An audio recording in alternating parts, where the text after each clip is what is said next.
Chapter 253. In the fog, the black-haired boy stared at the blood-red name that suddenly changed the environment. Although he couldn't see the person clearly due to the fog, just the name alone was enough to cause a huge impact on Luoya. Roy Ackett. This was an unforgettable name for the Ackett family. It represented one of the most prosperous periods of the family. Vincent's era was too far away from the present. In the past few hundred years, the Ackett family leaders had tied the glory of the family to Roy, the chosen one. Luoya could be said to have grown up listening to Roy's stories since he was a child. Luoya, who understood Roy's journey, naturally knew that this ancestor had also studied at St. Freya Academy. However, there were no records of the specific situation in the Ackett family. As for encountering such a thing during the opening ceremony, Luoya thought about it before, but he didn't care. There was no other reason other than the probability was too low. St. Freya Academy had been established for more than 900 years, and the number of ringbearers was estimated to be more than 1,000. The possibility of encountering a family member was negligible, and it was still unclear whether Roy was an ringbearer or not. From a certain point of view, Luoya's thoughts were correct. He didn't encounter Roy through the normal channels, but it was obvious that the current situation was abnormal. The return after defeating the ringbearer didn't trigger, but instead seamlessly connected to the hills and plains. Recently, there were strange fluctuations in the mysterious realm. Chris's words echoed in the boy's mind, and Luoya immediately became alert. The mysterious realm only had one effect on the Night of the Devil, and that was to nullify death and injury. Then, after the fluctuations, would this function still exist? Luoya didn't know the answer to this question, and he didn't want to use his life to verify it. He stared at the blood-red light that represented the killing intent, and almost reflexively, the curse power exploded. Sensing the threat from the outside world, the Gulandea and Pay Taylor had already made their move. This feeling. It's also the crown. Little guy, get behind me. A hoarse and dignified voice and an anxious female voice came one after another. Gulandea's huge body appeared at the forefront, and the giant snake made of rocks used its body to encircle the youth. The two ancient gods looked forward at the same time, and under everyone's gaze, the fog that covered the figures finally dissipated slowly. Under the fog, a young man with long black hair appeared. He was tall and slender, wearing an old-fashioned suit from a few hundred years ago. He wore boots, and there were a few medals of honor pinned on his chest. His long cape and black hair fluttered in the breeze, and his golden eyes shone like stars, adding a layer of dignity to his slightly weak face. It even gave him a feeling of finishing a dragon. So beautiful. When the fog dissipated, Luoya felt the most direct and truest feeling in the bottom of his heart. The black-haired youth was stunned. He never thought that Roy Ackett, the ancestor of his family more than 300 years ago, would actually kill him at first sight in this unknown secret realm. His black hair fluttered in the fog, and a strong sense of danger and a weak face complemented each other. This sharp contrast and unique temperament brought Luoya a shock that was almost comparable to Ari Lisi and the others. From the medals on the chest of his clothes, when Roy obtained the shadow, he should have been attending a grand ceremony in the academy, so he didn't bring any weapons. This was undoubtedly good news, but with the bloodline of the Ackett family, whether or not he had a weapon didn't affect his combat strength much. Luoya stared at the figure in the distance with a myriad of thoughts in his heart. As if sensing Luoya's gaze, the black-haired youth raised his head slightly. The moment the golden eyes met, Luoya's pupils contracted slightly, and he suddenly had an extremely wonderful feeling. At the same time, Pay Taylor's shout suddenly sounded. Not good. Don't look at his eyes. Mother Earth reacted quickly, but it was too late. The moment he looked at Roy's eyes, Luoya's consciousness seemed to float out of his body, and there was a sense of unreality. His movements and expressions seemed to freeze at this moment, and his curse power rapidly decreased. The light on his body was extinguished visibly. The shouts of Gulandea and Pay Taylor could not reach his ears. The bodies of the two ancient gods disintegrated as Luoya's curse power contracted. When the breeze blew again, there was nothing around the youth on the hill. On the other side, the black-haired youth also stepped forward and strolled in the direction of Luoya. Illusion. This was an ancient curse that had existed since ancient times. But with the passage of time, the ancient fantasy creatures gradually died out, and this terrifying curse gradually declined as it was lost. The scariest thing about illusions was that they were silent and hard to break, especially when the enemy was alone. The ancient illusions were the curse of death, burying the enemy in the blink of an eye. Ranks were meaningless in front of this ancient curse, and the effect of bloodline was minimal. Illusion was an examination of one's heart. Whether it was a high and mighty god or a mediocre mortal, they were all equal. At this time, Luo Yue had fallen into a long dream. At this time, Luo Yue was sitting in a seat in the cinema, staring at the constantly changing screen in a daze. The soft seat made him feel very comfortable, the surround stereo sound had a sense of sophistication, and the fragrance in the air was relaxing. Luo Yue's mind was blank, like a disc waiting for content to be recorded. The constantly changing image in front of him was the data, and the youth naturally began to watch it. It was a short but long story that belonged to the youth alone. The realization of his own fate, the pursuit of the cultists, the mountains of corpses on the streets of the holy capital, the blood on the deck of the ocean, the destructive disasters and unknown enemies, and difficulties appeared one after another, as if there was no end to them. Looking at the busy youth, Luo Yue could not help but think, this should be enough, right? How long more do I have to work hard? It's almost time to rest. Chapter 254. On the hill, Roher Akat's golden pupils stared at the shadow of his ancestor from hundreds of years ago silently.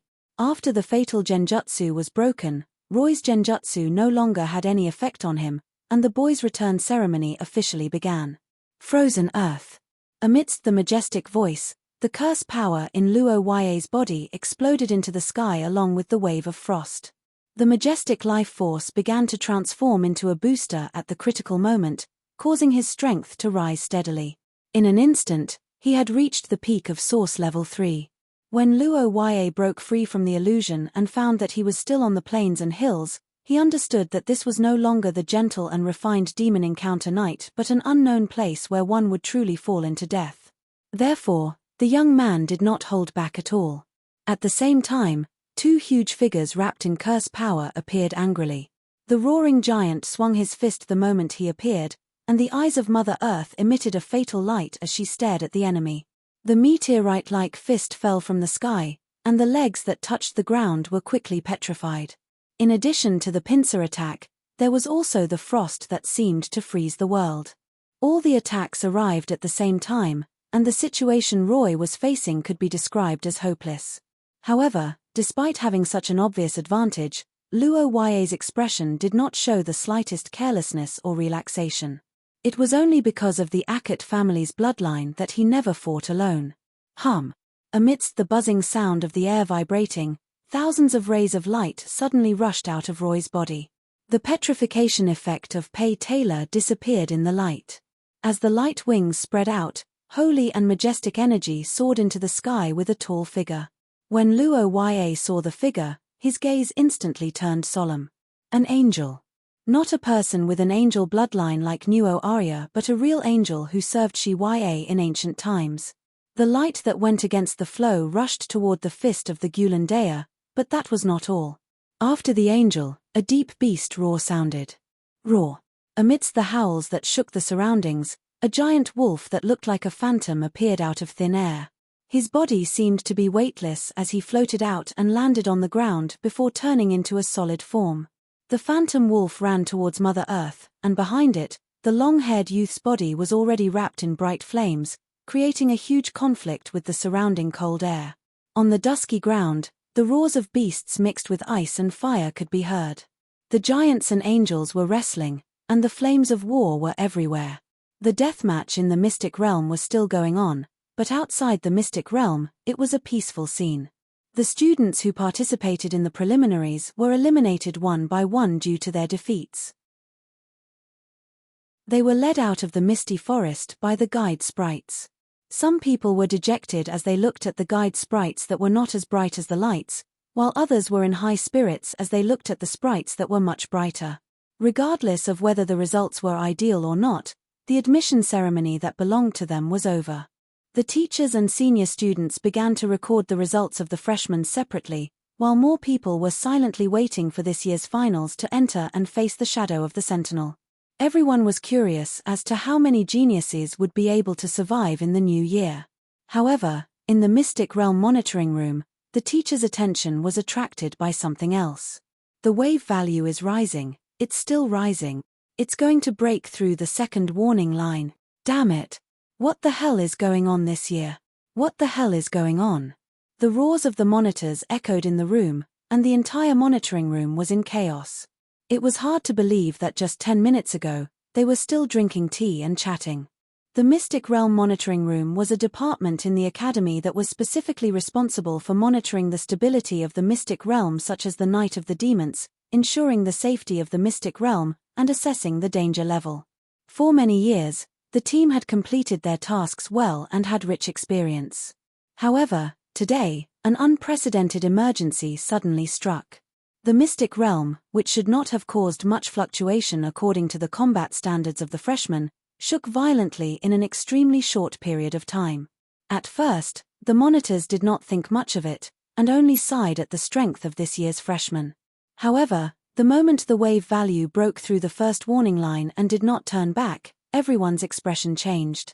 The last time the wave value broke through the first warning line was not too long ago. It was just 2 years ago, when the Purple Rose Lily's battle caused a violent tremor on the Night of the Demons. However, even the fluctuations caused by Her Highness the Empress battle only caused the wave value to break through the first warning line for a few seconds. But now, the wave value was rising steadily. It's already broken through the second warning line. It's still rising. It's still rising. This wave is not something a student can cause. If this continues, the Mystic Realm will explode. Roars and shouts echoed in the room, and everyone's brain nerves were oppressed to the point of dizziness. The stability of the Mystic Realm was related to the special effect of the Night of the Demons. Once it completely collapsed, the freshmen who were challenging the Guardians would lose their lives and become invalid. And now, the students who were challenging the Guardians were the Princess of St. Maister and the daughter of the President of St. Louis.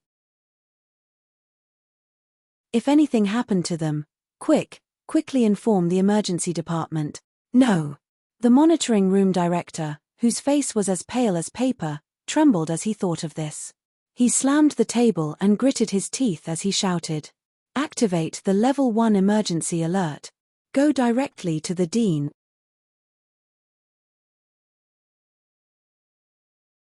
Chapter 255. What was the most important thing in a battle? Was it hot-bloodedness? Was it bravery? Was it perseverance? No, neither was it. Luo Ya felt that the most important thing in a battle between transcendents was calmness. The timing of the attack, the degree of power needed, the target's trump card, and the possible price to bear, everything needed to be measured in advance. From all these perspectives, Roy Ackett, the ancestor from hundreds of years ago, was the most powerful opponent Luo Ya had encountered so far. Since awakening his bloodline, Luo Ya had never felt that he could lose to someone of the same level, but there was no doubt that Roy was an exception. The two of them had their own advantages in different fields. Unlike Luo Ya, who had spent his life to reach source level 3, the beautiful ancestor in front of him was a true source level 3. His understanding of his curses and bloodline was also at source level 3, and his application was far stronger than Luo Ya's. The evidence was the golden crown fragment that strengthened the ancient gods, which was a skill that Luo Ya had yet to master. But in comparison, Luo Ya also had his own advantages, and that was the strength of the Gulan Dea and Pei Taylor. Whether it was the King of Giants or the Earth Mother, their strength was obviously higher than that of the ancient gods opposite them. Even after being strengthened by Roy, the two sides were only evenly matched, so the outcome of this battle was destined to be Luo Ya's side from the beginning. The black-haired boy stared at the ancestor, who looked even more beautiful under the reflection of the flames. That delicate beauty made it difficult to distinguish between a man and a woman in the night, and it had a unique neutral temperament. Unfortunately, Luo Ya did not have time to appreciate the ancestor's magnificent beauty now, so he focused his gaze on the raging flames on his shoulder. The moment the boy saw the flames attached to Luo Ye's body, he understood that the ancestor in front of him actually had 3 ancient gods following him, but the third one had not fully appeared yet. Instead, he cooperated with him to use the flames to fight Luo Ye. There was no doubt that this was abnormal. The full combat strength of the ancient gods was worlds apart from the current half-baked situation. In fact, these flames could not completely offset the frost of the frozen soil maker. In the previous intense collision, Luo Ye had turned the other party into an ice sculpture more than once, but every time he killed Roy, he would be reborn like the mystic wolf in the sky. Immortal body. When this phrase appeared in Luo Ye's mind, he was close to despair, but soon reason prevailed. There was no such thing as immortality in this world. This kind of power that defied common sense must be accompanied by harsh conditions and costs. This was Shi Ye's iron law. There must be something that he had overlooked, and that was the key to victory. With that in mind, the black-haired young man carried out a large number of experiments. After defeating his opponent several times, he had a complete train of thought. Why is Roy willing to take a beating and not release this ancient god of fire? If it is to resist Luo Ye's frost, it is completely putting the cart before the horse. According to the nature of this resurrection, there is no doubt that it comes from the ability of that phantom beast. So what is the use of this flame?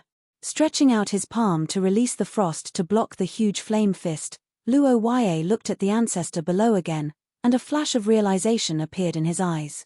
It's the shadow. The role of the flame is just a cover. What Roy really needs is a light source.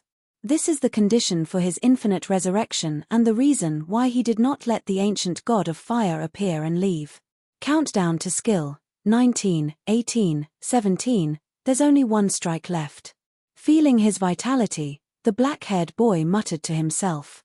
After more than 10 seconds, Luo Ye would fall back to level 4 of the source rank and enter an extremely weak state. At that time, even with the protection of 2 ancient gods, he would almost certainly die.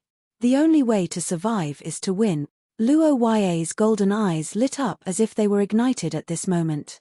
In the silent silence, the most powerful attack so far arrived in this secret realm.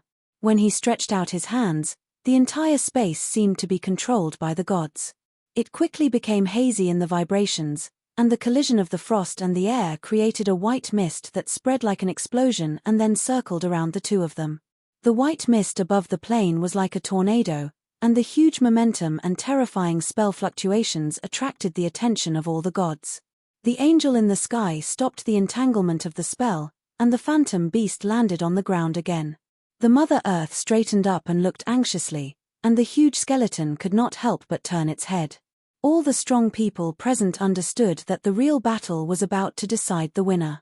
Under the cover of frost, the black-haired boy's hands faced each other, and the waves of disaster converged into a frost-like heart in his palm. Heart of frozen earth, this was the product of Luo Ye's year of using the attributes of the frozen earth creator's crown stone to the extreme. The resplendent heart was like a work of art, but the small creation represented the eternal frozen earth calamity. The moment it appeared, Roy, who was wrapped in flames, suddenly stopped. The shadow person looked down at his chest with a stiff expression. In front of him, Luo Ye's palm also grasped the light, and then suddenly clenched it.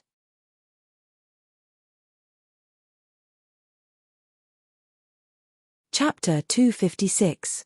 On the plain, 2 youths who looked somewhat similar fell to each other, and in the distance, the ancient gods fighting collapsed and left one after another.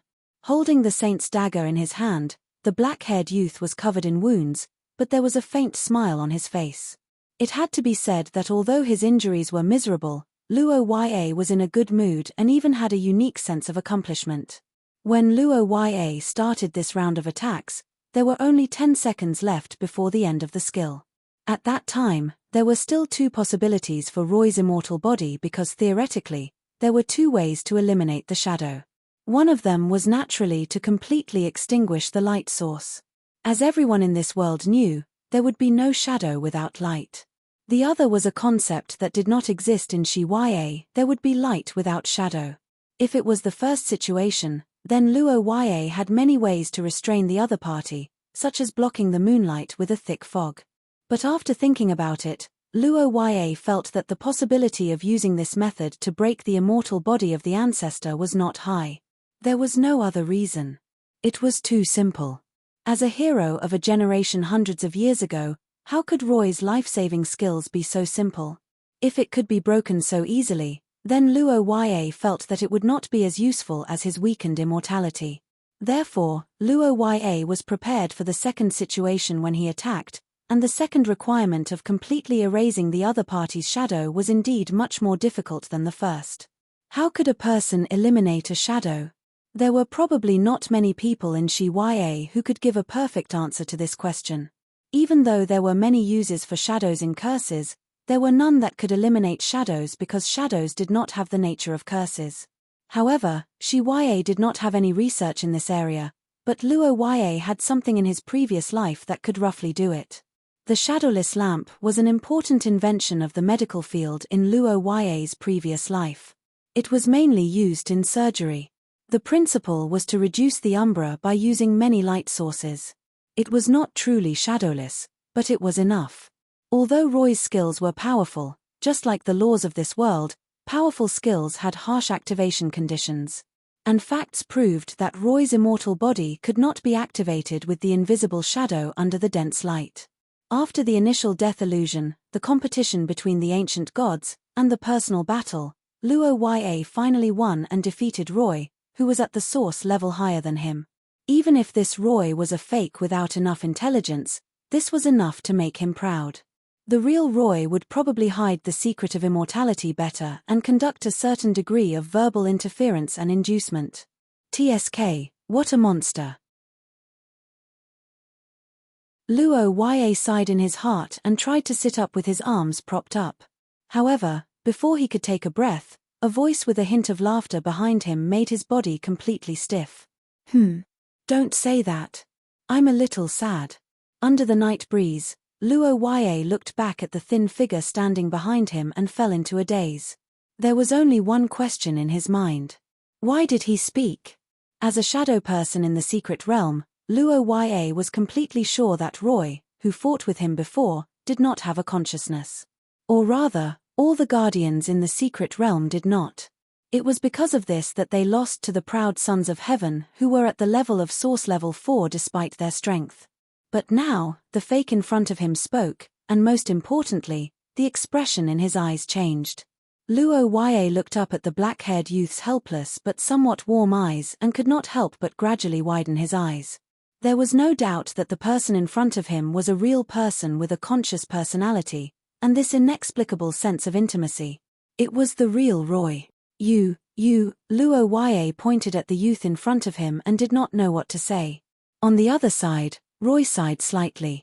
Although it's just a doll with my skills, I didn't expect it to be defeated. Should I say, as expected of a descendant of the Akate family? What's your name? Luo Ya? The long-haired youth sighed. He looked at Luo Ya's young face with complicated emotions in his golden eyes. He was only at the level of source level 4, but he could do this, and those two ancient gods. Roy looked at the descendant in front of him and narrowed his eyes slightly. Although it was not much, he still had a slight impression of the shadow person in the battle. Not to mention the magical refraction formation that Luo Ya used to turn the tables, the two ancient gods that followed him were far beyond Roy's expectations. Even in the Akate family, those guys were not easy to find. In the end, it was very difficult to collect relics. But if one did not collect relics, the risk of blindly drawing was very high. Because compared to collecting relics and having a certain amount of authority, blindly drawing with bloodline required one to talk to the ancient gods, and the ancient god standards were generally very high.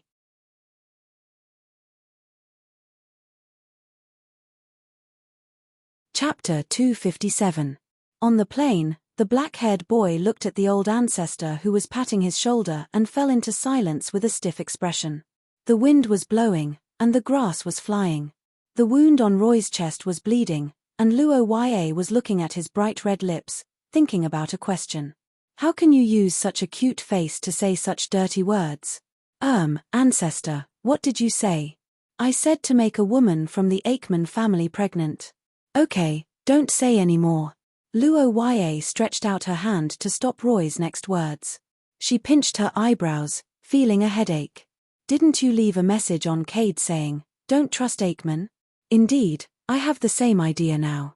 But what does impregnating an Aikman woman have to do with trusting their family? Of course it has something to do with it. Luo Yue glared at the calm Roy, her face red and speechless. Impregnating her? Isn't that the same as getting married? If you don't even trust her, how can you get to that point? You don't have to get married. Cough, cough. I mean, you have to think about it yourself. Roy hurriedly changed his words under the gaze of his descendant. For a moment, he felt a headache coming on as he looked at Luo Yue.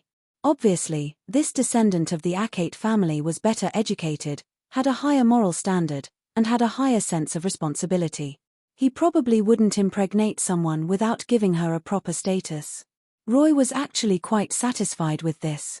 After all, good moral character was the foundation of everything, especially as an awakened of the Akate family. Having a dirty heart was equivalent to giving enemies a chance to attack, and sooner or later, he would die an unnatural death. However, although having a good moral character was good, it was a disadvantage for the mission Roy gave him. Observing Luo Yue's blushing face, Roy couldn't help but shake his head slightly in his heart. Looking at this shy look, he probably hasn't even held a girl's hand before. Roy looked at Luo Yue, who was snatched by the girls every day, and his heart was filled with worry about the Akate family having no descendants. However, what he did not know was that Luo Yue did not hold hands much because he was usually the one being held. Looking at this youth who didn't reveal anything and didn't take the initiative to attack, old ancestor Roy felt a headache coming on. Without a doubt, as a member of the Austin Empire's royal family who believed in the pureblood theory, it was unlikely that the women of the Ackerman family would have a good impression of the men of the Akate family. They might even be on guard against them. If Luo Yue was a veteran in the field of love, it would be fine. But he was so inexperienced, how could he? Roy, who couldn't think of a good solution after thinking for a long time, was extremely anxious. In the end, he couldn't help but grit his teeth and stare at Luo Yue. I don't care what method you use. I just want you to have a child with Aceman's blood. If you can't get it, then I'll just snatch it away. Roy, who had given up on his plan, was rather helpless. He didn't think that Luo Yue would work through normal means, but fighting was a different matter. In his eyes, Luo Yue couldn't pick up girls, but fighting was very good. As the saying went, use one's strength to attack the other's weakness. If he couldn't get it through normal means, then he could only snatch it away. As long as he succeeded, the Ackerman family, who was thousands of miles away, could only suffer in silence unless they went to war with the theocracy. Of course, the Akate family wouldn't be able to leave the country in the future. This matter didn't require any precise emotional manipulation. The only difficulty was whether he could successfully snatch it away. Roy was very confident in Luo Yue on this point. She was just a woman from the Ackerman family. How strong could she be? Roy grinned and scoffed at the Ackerman family's combat strength. However, he didn't see Luo Yue's dull expression when she heard his good idea. Snatch Lilith Ackerman to be the wife of the fort. Heh. You're really a clever little devil. Luo Yue looked at her ancestor, who had an expression that said, this isn't difficult at all. She really wanted to ask him, Ancestor, why do you want to end your line? Lillian Ackerman was a genius who had reached third source level at the age of 16. If Luo Yue remembered correctly, Roy had also reached third source level at the age of 16. Most importantly, unlike the previous retarded version of her ancestor, Lillian had an extremely high IQ. If Luo Yue really used her skills to fight with her, there were basically only two possibilities. Lillian killed Luo Yue, or he accidentally killed Lillian. The two possibilities were equally likely. There was no other way. Based on the strength that Lillian had displayed previously, Luo Yue would die if he held back. However, if she used her full strength, all of Luo Yue's moves were basically killing moves that couldn't be saved. After hesitating for a long time, Luo Yue still didn't tell Roy that this woman of the Ackerman family was a peerless genius.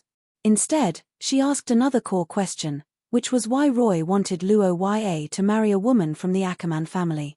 However, she didn't expect Roy to shake his head at this question.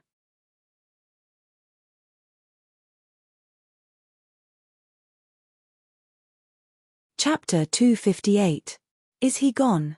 On the plains, the young man who was gradually recovering held the ring in his hand and looked at the light spots floating in the sky. For a moment, there was an indescribable sadness in his heart. Although he knew that Roy was no longer in this world, leaving only a trace of his consciousness, and the two did not talk for a long time, the closeness that originated from their bloodline, the same goal, and the same purpose made him identify with Roy, and Roy did not hide his kindness to him. In the end, Ackett still had too few blood relatives. He was alone in almost every era, not to mention that Roy was also an awakened, a blood relative that transcended generations. It had to be said that Roy's prodigal personality that did not match his heart left a deep impression on him, but Luo Yue could clearly feel the sense of responsibility under that frivolity. His appearance provided Luo Yue with a lot of clues that could no longer be found in this era, and the help he provided was indescribable. From Vincent to Roy, and then to Luo Yue, the three awakened bloodline of the Ackett family were like a relay, peeling off the historical truth layer by layer, eager to find the truth, change the current situation of the family, and their own fate, and even seek the stability of the human community. Perhaps Vincent and Roy did pay the price with their lives in this process, but their efforts were not in vain. Luo Yue, who inherited the information left by the two ancestors, would continue to explore. Perhaps one day he would also encounter a desperate situation, but even so, he was not willing to give up. The result of 1,000 years of accumulation could not be destroyed in his hands. This was Luo Yue's will, and also his thought when he received the Black Rose Ring. All the side effects in his body disappeared, and the spell power that was consumed by the explosion was replenished as if time had reversed. Even his torn clothes gradually recovered. This surreal scene made Luo Yue realize the magic of the Night of the Demon again. But then again, Roy actually used his own shadow to protect the ring. Didn't this mean that he did not want to give it to anyone? How could a freshman deal with such a pervert like him? Or was this a screening mechanism, and only the awakened bloodline of the Ackett family who defeated his shadow would be able to make him hand over this important clue about the scholar with peace of mind? If that was the case, then his ancestor must have cheated in order to keep the ring a secret. Luo Yue looked at the two rings in his hand and secretly guessed. Soon after, he shook his head. No matter what, it was more important to get out of here as soon as possible. Thinking of this, the young man called out to the guiding spirit in the sky. When he realized that the fatty couldn't find his way for a while, he sighed helplessly and reached into his pocket to light Chris's lamp oil. Then, he followed the guidance and walked out. At the edge of the dense fog forest, chaos had just ended. A large number of elites from the emergency department were evacuating in batches. Dean Antonio was also observing the situation nearby. Chris stood on the rooftop and looked in the direction of the forest. He heaved a sigh of relief and prayed that Luo Yue would be fine. Everything happened after the preliminaries. When the freshmen were challenging the shadow of the Guardian, the Demon Knight suddenly began to fluctuate violently. At one point, it was close to the final warning line and was about to collapse. In the face of such an emergency situation, the Secret Territories Monitoring Room activated a Level 1 alert. The school's emergency department was dispatched in full force, ready to rush in and save the freshmen.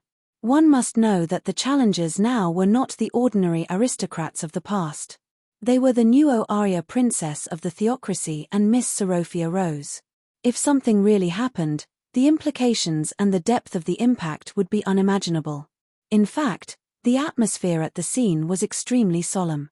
The old director of the monitoring room had a heart attack on the spot and was directly carried away by the school doctor. Fortunately, this violent fluctuation only lasted for a short while before it disappeared.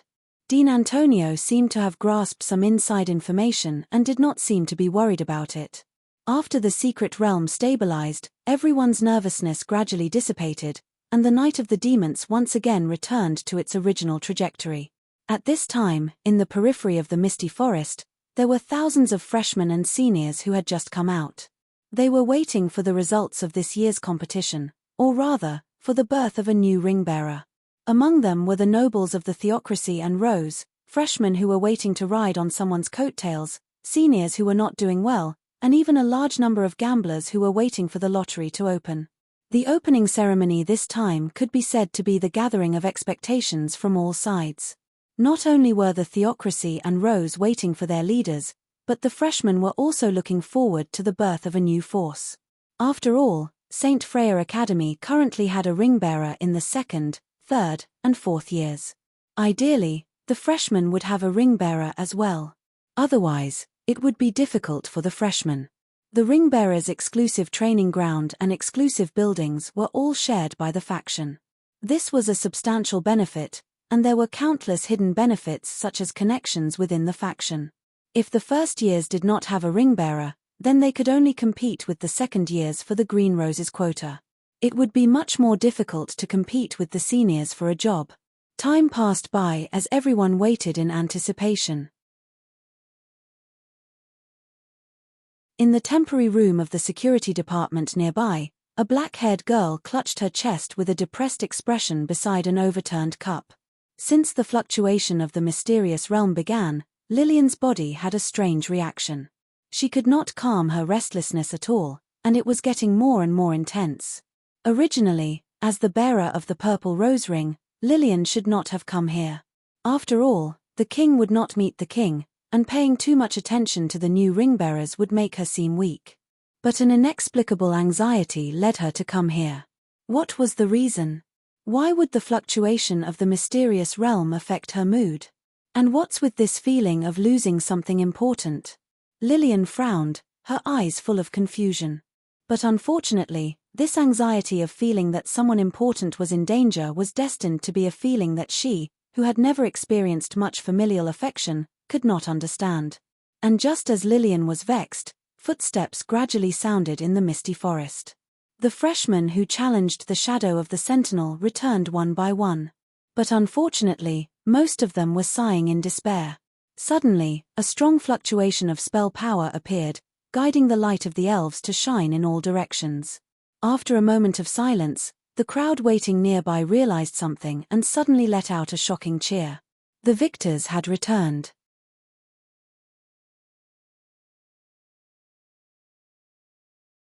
Chapter 259. When the brighter guide spirit rushed out of the forest, the senior students who had witnessed the entrance ceremony several times almost reflexively cheered. The guide spirit was not only a guide, but also a tool to score points in this mysterious realm. The brighter the guide spirit was, the more curse power it absorbed, which indirectly meant that it defeated more and more powerful enemies. Now, the light of the guiding spirit that floated out of the forest had expanded to the point where an adult could barely fit it. This was something that the previous guiding spirit that was only the size of a basketball could not compare to.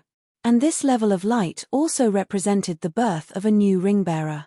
With the crowd's excited gazes, the silhouette of a person walking out of the dense fog forest gradually became clear.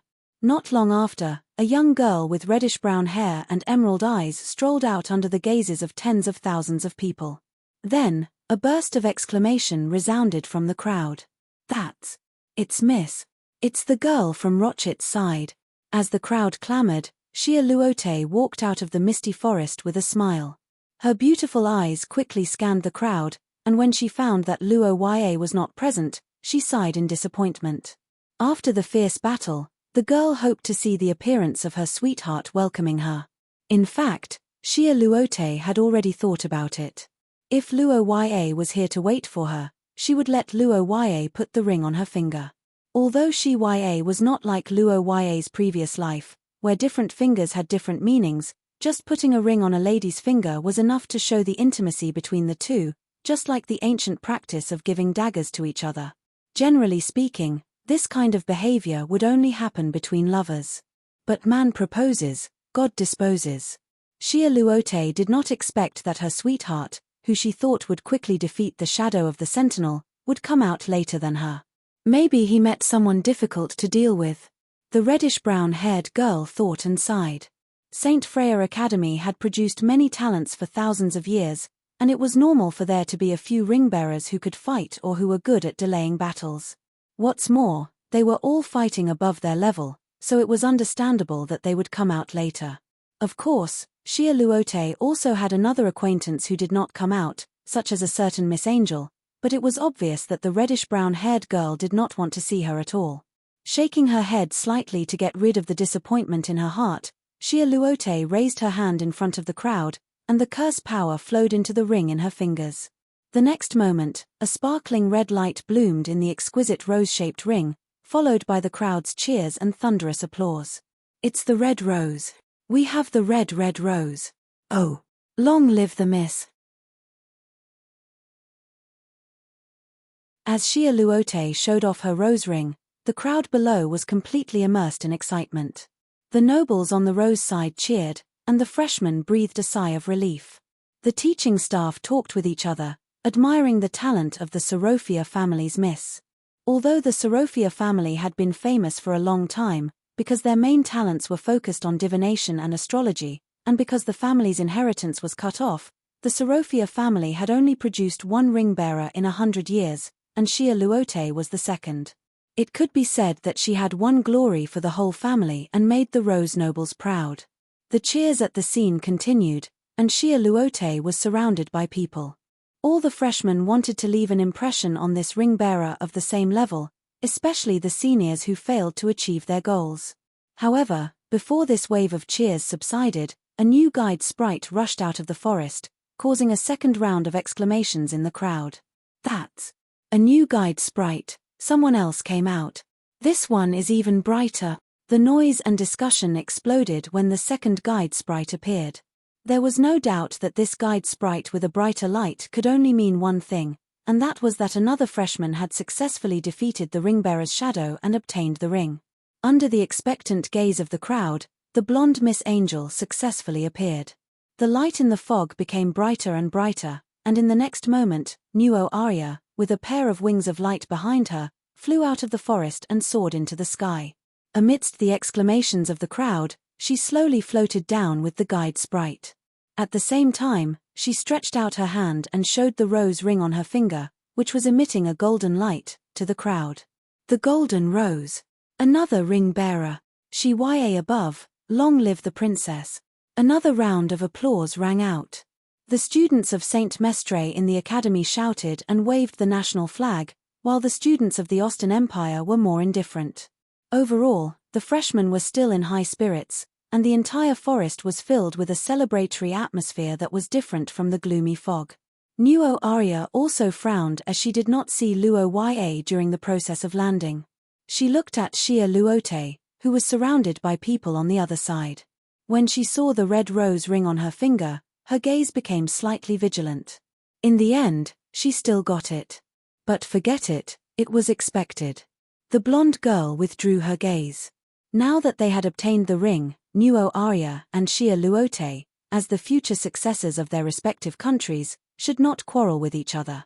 Instead, they should communicate with the students of their own countries and accept their congratulations. It was necessary to communicate with subordinates and use honor to enhance the cohesion of the team. This was something that the leaders of a group had to do. However, now that they were carrying out their duties, they had to divert some of their attention to silently observe the situation in the forest, waiting for the person of their dreams to appear. Others might not be familiar with Luo Ya, but Nuo Arya and Shia Luote had experienced the historical journey with him. They were fully aware of Luo Ya's combat strength. The Guardian's shadow was only a weakened version of the Source Tier 3. It was not a threat at all. The two victors were full of confidence in the young man, but on the other side, Chris was a little anxious. She could not help but light up another cigarette. As an old single woman who had not spoken to her seniors for more than 10 years, Chris had been holding back for the entire afternoon, but she still could not think of what to say to Kadia. After careful consideration, she realized that the only thing that they had in common was Luo Ya, and Luo Ya's entrance exam was no doubt a good place to start.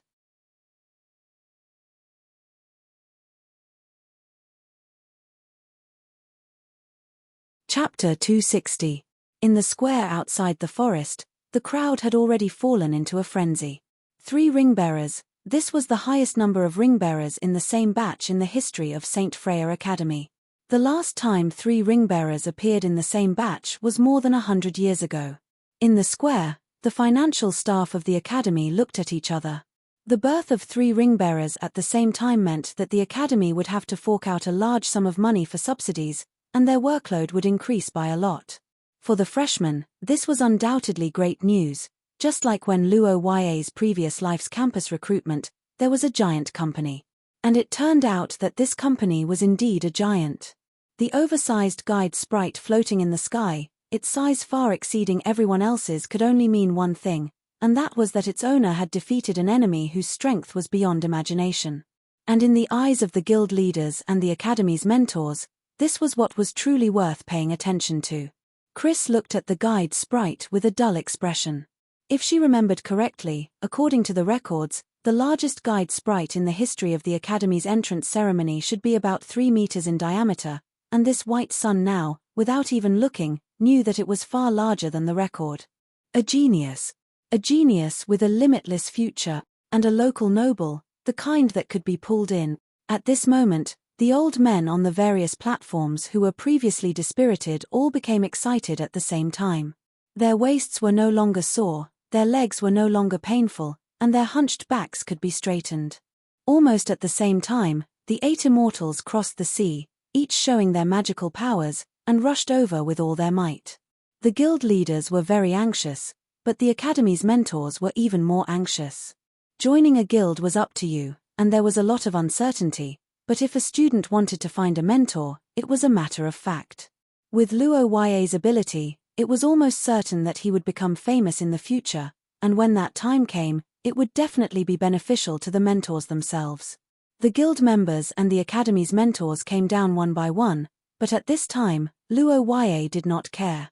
The youth was experiencing an unprecedented feeling, bathing in the cheers.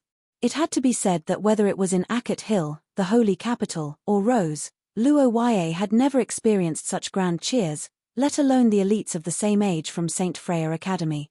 It was the highlight of his life. It would be a lie to say that he was not happy.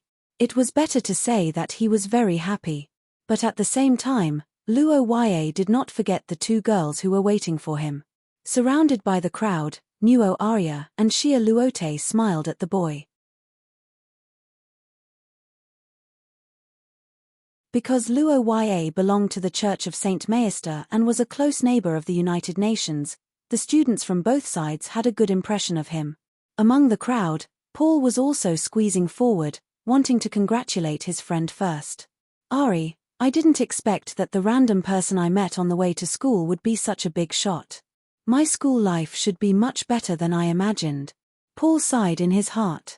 He followed the freshman who wanted to be the first to leave a first impression on Luo Ya. But after looking around, he suddenly realized that something was wrong. Why are there so many girls? Sensing something, Paul slowed down his pace. On the other side, Nuo Arya and Xia Luote, who were surrounded by the crowd, suddenly became serious. They stared at the blushing girls in the crowd and clenched their fists. It started again. It started again. After Luo Ya obtained the rose ring and received attention, a large number of vixens had appeared due to the huge exposure. They were starting to form groups. Faced with this situation, the 2 girls naturally wouldn't let it go. They waved their hands and immediately gave the order to stop them. However, what they didn't expect was that before the 2 girls' subordinates and the crowd of freshmen rushed in front of Luo Ya, a group of old men suddenly descended from the sky and surrounded the black-haired boy. This student, I am the representative of the Transformation School, Richardson Herman. I don't know if you know anything about our Transformation School. If you are willing, how about I show you around our headquarters tomorrow? Don't listen to him. I am the representative of the Energy School, Powell. The Transformation School is something only sissies learn. A real man's romance is only explosive. Nonsense. Only a monkey without intelligence would rely on brute force. Transformation is the choice of a wise man. You people from the school, please make way. I am a regular teacher. This student, What do you think of potionology? I am a potionology lecturer and mentor, Pierre Ogre. I think you are very talented. Of course he is talented, but it is definitely not potionology. Luo YA, I am the mentor of curse protection studies, Frank. I think you should know that the most important thing in a real battle is always your own life. If you can defend against it, you won't need potions. Extremely stupid. Do you think potions can only be used for treatment? There are many times when a man needs potions, not just on the battlefield. In front of Luo YA, who had yet to react, the old men from the various schools met on a narrow path. The professional mentors of the academy were also enemies on a narrow road. All kinds of persuasion and cursing filled the black-haired boy's surroundings. As more and more old men and women flew over, the scene was a little out of control. The school leaders who had never interacted with each other and the mentors who had grudges gathered around Luo YA. The war of words between them became more and more intense. If there was a disagreement, it would become a war of words and let Luo YA see who was better in actual combat. Noel and Cholo were dumbfounded at the chaotic scene. The freshmen who were rushing over did not know what to do. There were 3 layers inside and 3 layers outside. Amidst the group of seniors in the air, the black-haired youth was exhausted from dealing with them. He felt more tired than when he fought with Roy previously. The square was crowded with people, and on the top floor of the building temporarily requisitioned by the security department, the black-haired girl behind the curtain was silently looking at the boy who was being robbed. It seems that he is safe and sound. Lillian Aikman thought so and suddenly realized that the turmoil in her heart had calmed down. The girl thought for a while but still could not figure it out. She could only shake her head and look out the window again. Although Lillian had long expected that Luo YA, the 3rd ring-bearer, would appear, she had to admit that Luo YA's strength had exceeded her expectations. With the rise of this new star, the number of first-year ring-bearers would occupy half of the academy. Their influence and strength would expand in one breath. Don't get close to the Akate clan. The girl had to admit that she could no longer fulfill this order. Under the friction between forces, Lillian and Luo YA's contact was inevitable.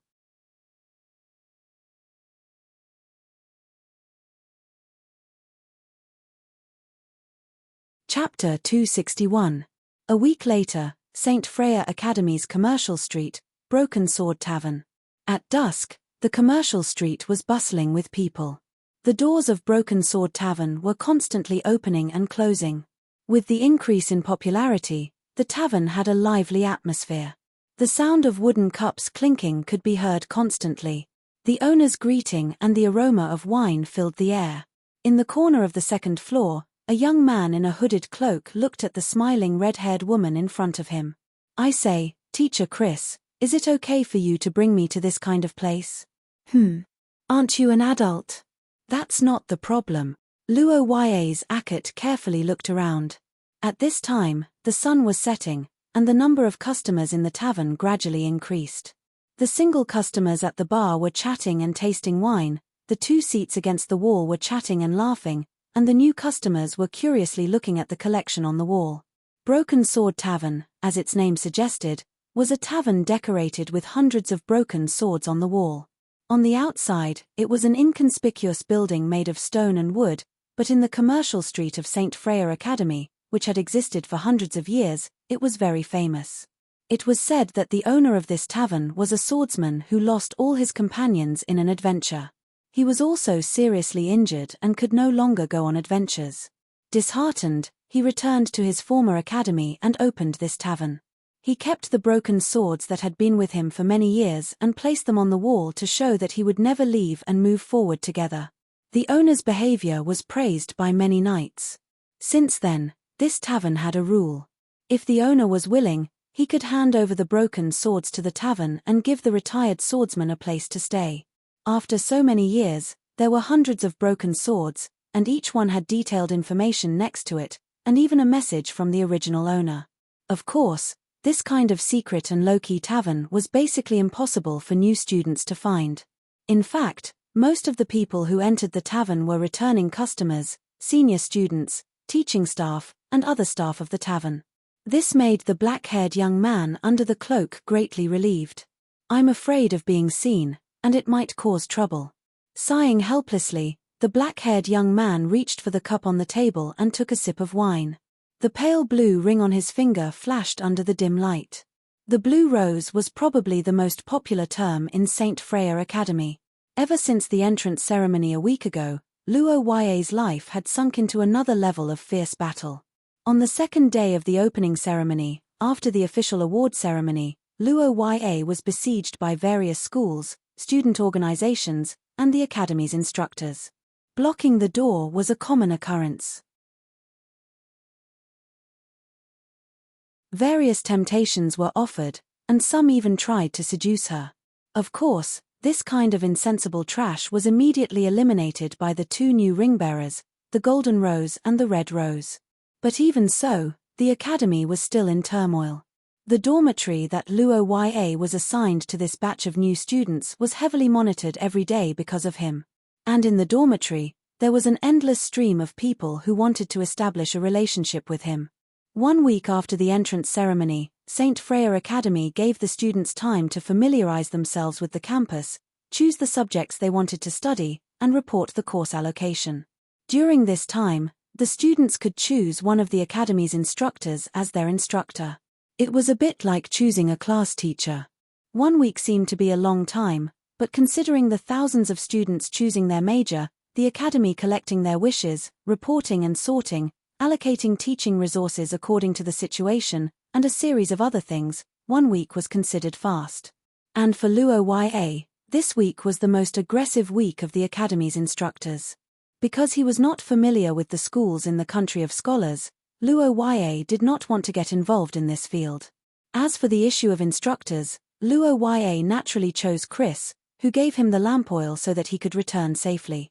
And from another point of view, Chris was indeed one of the best choices as the academy's sage instructor.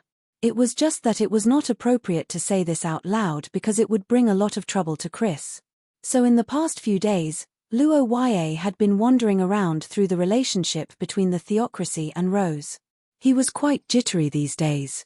Looking at the blue Rose, who had caused a sensation in the academy a week ago, but was now a little scared because she was blocked at the door, the red-haired woman could not help but laugh.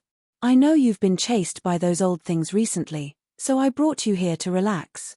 After all, you'll be my disciple after tomorrow's announcement." Chris was in a good mood as he drank a mouthful of wine. He was very proud of his action of looking for Luo Ya in advance. He didn't mention his original purpose of looking for trouble. "As expected of me." The woman nodded and crossed her arms proudly. Then, she pointed to a corner of the wall. "Of course, there's another reason other than relaxing. I brought you to this corner for that." The black-haired youth followed Chris's hand and looked to the side.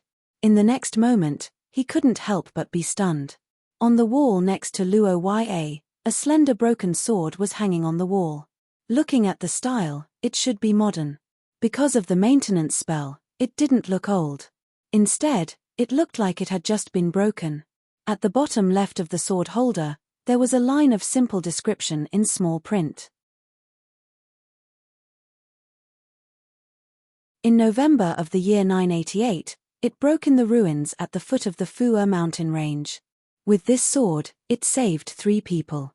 Dear Akut, the first time I came to this tavern, it was my senior who brought me here. Now you know why I brought you here." Chris smiled and looked at the broken sword on the wall. Her face was full of nostalgia. Opposite her, the black-haired youth was already dumbfounded. What's going on? "Senior. My father."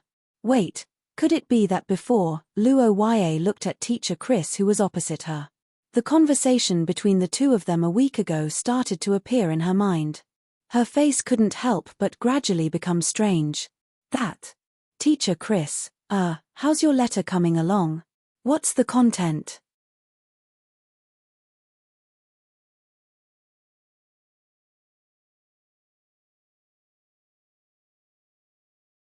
Chapter 262. Ringbearers were, to some extent, the highest position in St. Freya Academy. They were an honor that the students earned with their own strength and could not be stripped away. Compared to them, Even the dean could be replaced. Of course, the dean could only be replaced in name. In reality, it was impossible. Even if Antonio were to get Alzheimer's from today onwards and dress up as a woman and go square dancing every day, it would take a year and a half to replace him according to the normal procedure. As the Blue Rose who had the highest grades in history and fed the guide elf the most, Luo Ye's treatment was naturally not bad.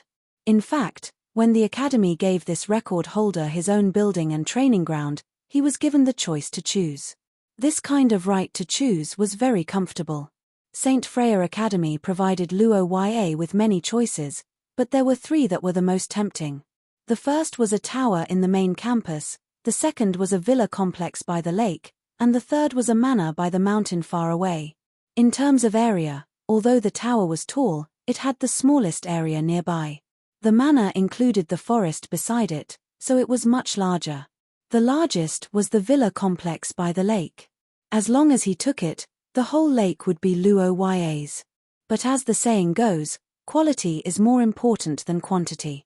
In terms of land value, every inch of land in the central campus was worth gold. It was the busiest area in the vast St. Freya Academy. The food street was so close that it could be seen with the naked eye. The commercial area was also very close. All kinds of campus activities were held here, and it had a somewhat urbanized feel. Without a doubt, with this place as the base of Blue Rose's faction, he could fully enjoy the life in the academy.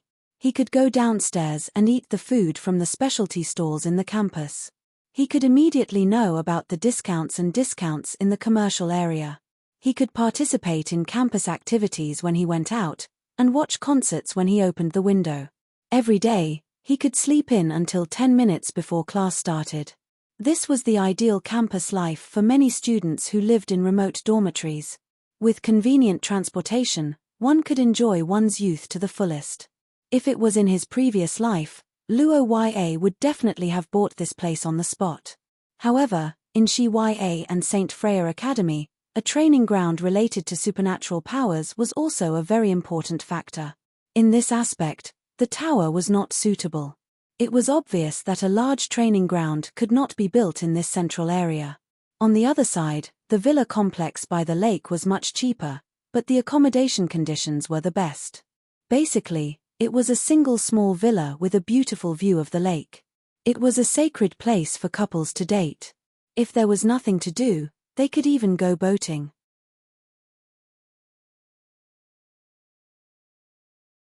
The school's aquatic activities and projects were all carried out here. The training ground was connected to the land and the water, and it was very wide. For students who cultivated water-related spells, it was the best choice in school. It was about half an hour's walk from the center of the academy. It would take more than 10 minutes to move with the unique curse vessel train in the academy. The distance could only be said to be neither too far nor too close. It was similar to the suburbs, and it was similar to the various dormitory areas. There were no convenient attributes. The last one, the manor in the mountain, was not worth mentioning. The location was close to the edge of the academy. It could be said to be relatively remote. It took a few hours to walk from the center of the academy. Even if one took the curse vessel train, it would take an hour to get there. The transportation was very inconvenient. But in contrast, the whole building was quite magnificent. The interior decoration was also very luxurious. It was said that it was built during the heyday of the great aristocrats of Austin in the past. The training ground was quite large. Of course, these attributes were all secondary. What really gave this building an advantage over the other two was the mountain where the manor was located. To put it simply, this mountain had a secret realm. Watcher Valley, this was a special secret realm that could only be entered near the mountain forest like Demon's Night. However, unlike the completely safe Demon's Night, this secret realm, which seemed to have a much milder name, was actually dangerous, but the probability was relatively low. Every time Watcher Valley opened, the team that entered would be forced to apply a special life-binding curse. Unless everyone died, they would be forcibly petrified when they were fatally injured. They would become a watcher waiting for their teammates to rescue them. In this case, after eliminating the monster, they would be pulled out of the secret realm to remove the petrification. But if the entire team was wiped out or stayed in the secret realm for more than 3 days, then the petrification would be automatically lifted. The person who was fatally injured would basically die. In general, this secret realm was not very dangerous. As long as there was a person at the entrance who could escape at any time to report the news, they could more or less avoid being wiped out. But occasionally, people who entered would go too far, or like the victims in the records, were buried because the terrain changed during the battle and could not be found. Then, they would really be dead. For a long time, because of this reason, Watcher Valley had not been included in the practical teaching of the academy. After all, losing a battle in this secret realm was equivalent to going missing. A few small teams would be fine, but if thousands of people were scattered all at once, hundreds of people would go missing.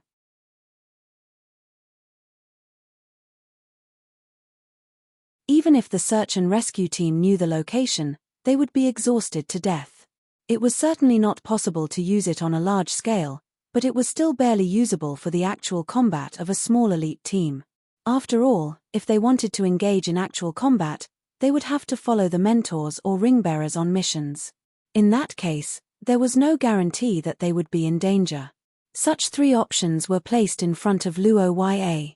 For a time, he was quite hesitant. But as the saying goes, you can't have your cake and eat it too. After careful consideration, Luo Ya decided to choose the manor with the secret realm. There were 3 main reasons for choosing this place. The first and most important reason was that Luo Ya had analyzed the composition of his faction members.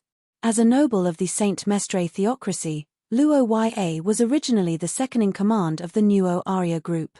Normally, he should be managing the faction on behalf of Her Royal Highness. But now that he had become a ring-bearer, he naturally could not work for Miss Angel. After all, ring-bearers were equal in name. But even if he did not work for them, he could not poach from the corner of the Saint Mestre theocracy. Similarly, the elites of Rose were under the jurisdiction of the 2 girls. So after careful consideration, Luo Ya targeted the local civilians, the children of merchants, and the lower-born nobles. This group could be said to be the most hard-working group in the St. Freya Academy. Most of them did not have anything to inherit after graduation, so they entered the academy to improve themselves. As a person who had been forced to constantly improve himself from a young age, Luo Ya was very willing to provide a channel for these hard-working people. Of course, Luo Ya was not a pure Mr. Nice Guy. The second reason he chose this place was to recruit a group of talents for Ackett Hill. After all, these students who did not have the inheritance of their ancestors needed to find a job after graduation. And as the acting lord of his own territory, Luo Ya could directly make the decision to recruit people without any notice. The third reason was the problem of the secret realm. As a secret realm, the Watcher Valley was not completely safe. There were many problems, but the main problem was that it was difficult to find people. But this problem was not a problem for Luo Ya because he had the help of Pei Taylor. Where were the people buried? The search and rescue team could not find them, but how could the Mother Earth not find them? The most difficult problem to solve in the Watcher Valley was not a problem for Luo Ya at all. Because of this, Luo Ya chose it.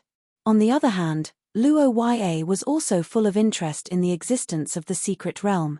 After making a clear choice, the academy began to send special staff to clean and renovate the building. It would take about half a month. Luo Ya did not need to care about this.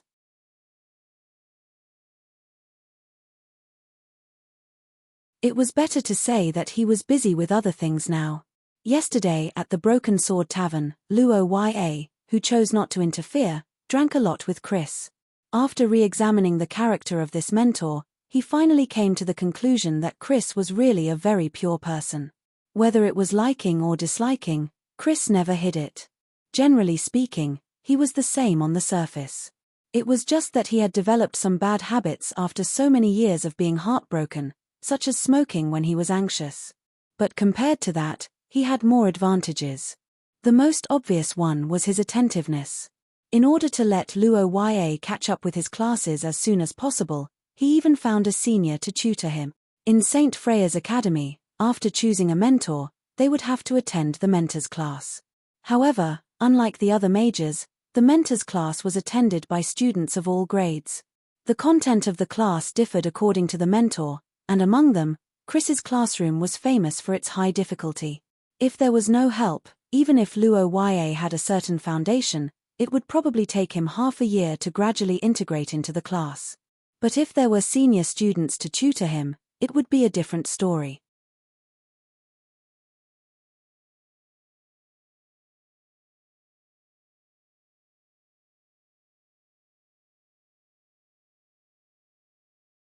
Chapter 263. Inside the classroom, the black-haired girl calmly agreed to her tutor's request without any fluctuations in her heart. This wasn't Lillian's first time as a remedial teacher. Last year, as the representative of the second grade, Lillian was the most outstanding student in Chris' classroom to give remedial lessons to the first grade female students. They were the same tutor, but this special relationship fluctuated according to the number of students in St. Freya Academy. The difference was huge. For example, tutor Friley, who had the most students, was naturally not bad at teaching, but the most important reason why the number of students far exceeded others was actually because his exams were simple. Failing in exams was not only a nightmare for students in Luo Ya's previous life, but also a burden that students in St. Freya Academy could not bear.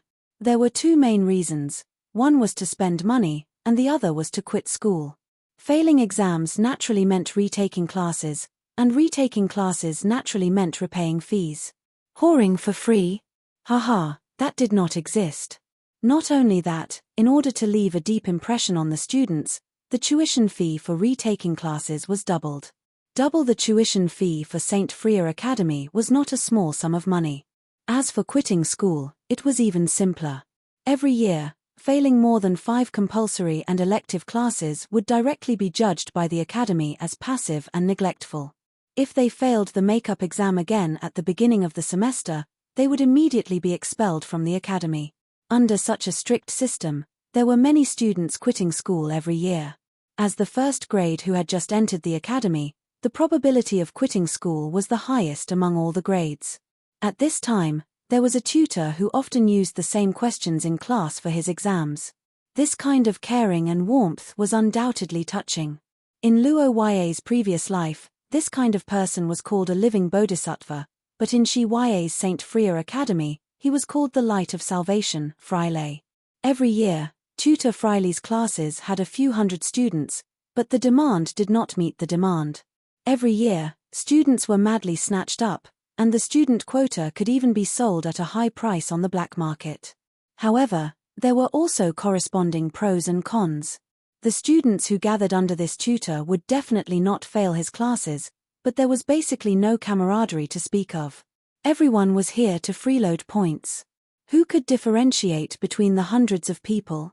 If they bumped into each other and found out that they were from the same sect, they would at most praise their teacher together, and that would be it. The Freely classroom was the representative of the large classrooms, and the students were generally indifferent to each other. The Chris classroom, on the other hand, was on the other end of the spectrum.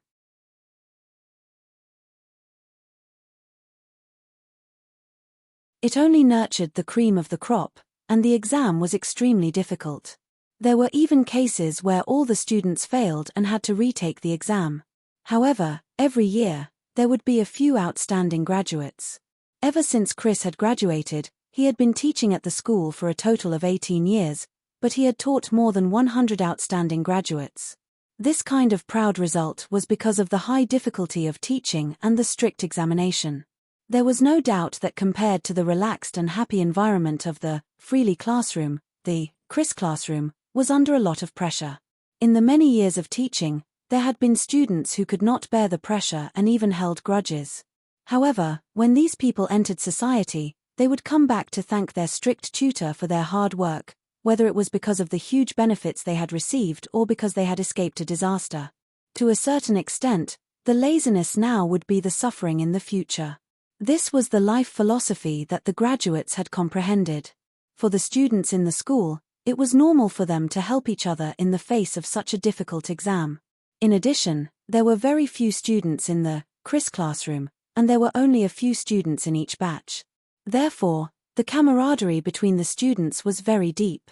One of the reasons why Lillian chose Chris as her tutor was that Chris, who came from the country of scholars, had a neutral stance and would not try to curry favor or be hostile toward others. The other reason was that she had taken a fancy to his strict teaching and huge and vibrant connections. One must know that Chris had trained 100 outstanding graduates in less than 20 years. The earliest batch was only in their early 30s and had yet to reach the prime of their lives. It could be said that each and every one of them had great potential, and as time passed, their influence would only grow. Even for a princess like Lillian, such a group of people was a huge resource of connections. The situation in the Austen Empire had gotten worse in recent years, and no one could predict what would happen in the future. It was necessary to accumulate strength in case of any accidents. Of course, this was Lillian's original intention. However, after 2 years of studying, Chris had become one of her rare friends, and the two of them had a good relationship. Therefore, Lillian agreed without much thought when Chris asked her to tutor the first-year students this year. "Are there a lot of students this year?" "No, I only took in one this year." "Is that so? And it's a girl?" No, it's a boy this time." The red-haired woman was a little embarrassed when she said that. Lillian frowned slightly at her words. Although it sounded a little narcissistic, Lillian had been with boys for a long time, and the boys would always confess to her.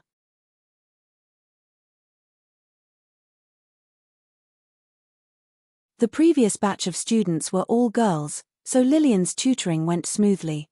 However, it was a boy this time, and this situation was a little troublesome. Perhaps Chris sensed the black-haired girl's thoughts, so she helplessly added, "I can't help it. That boy's talent is too high, and I don't think the others are up to the task. Actually, I wanted to do it myself, but that would seem too biased and unfair to everyone." "I see.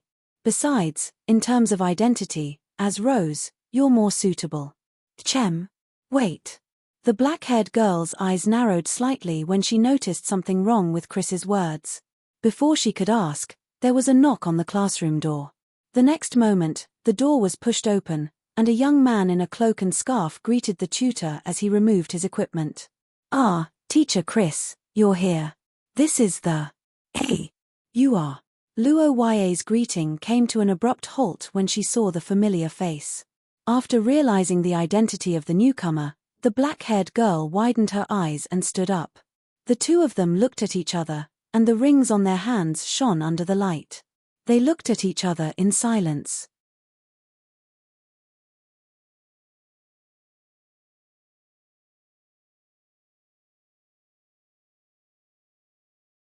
Chapter 264.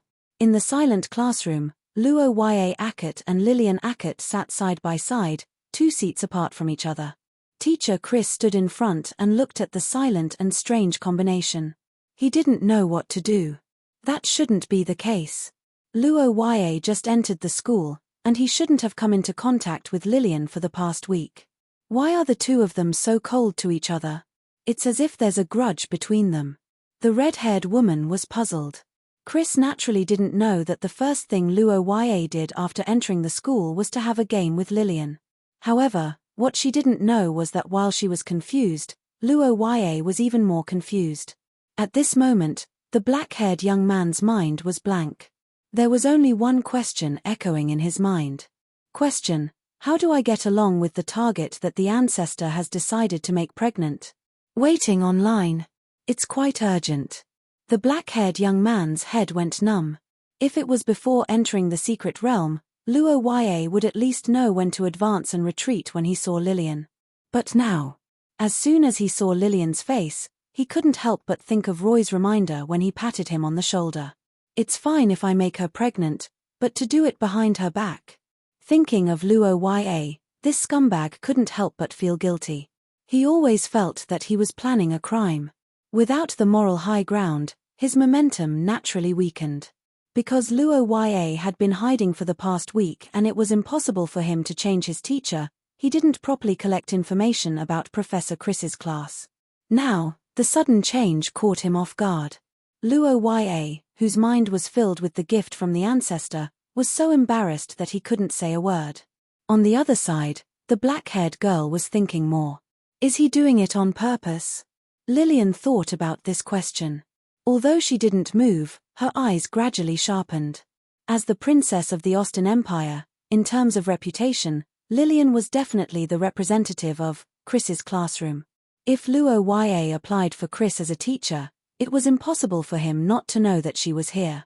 But his reaction when he entered the classroom, the girl recalled Luo Ya's stunned expression and shook her head slightly in her heart. At that moment, the young man's reaction didn't seem to be fake. Lillian was very sure of this. In other words, it's a coincidence. If that's the case, to a certain extent, it might be a good thing. In the current first year of St. Freya Academy, Nuo Arya of the Theocracy and Shia Luote of Rosset had both become ringbearers.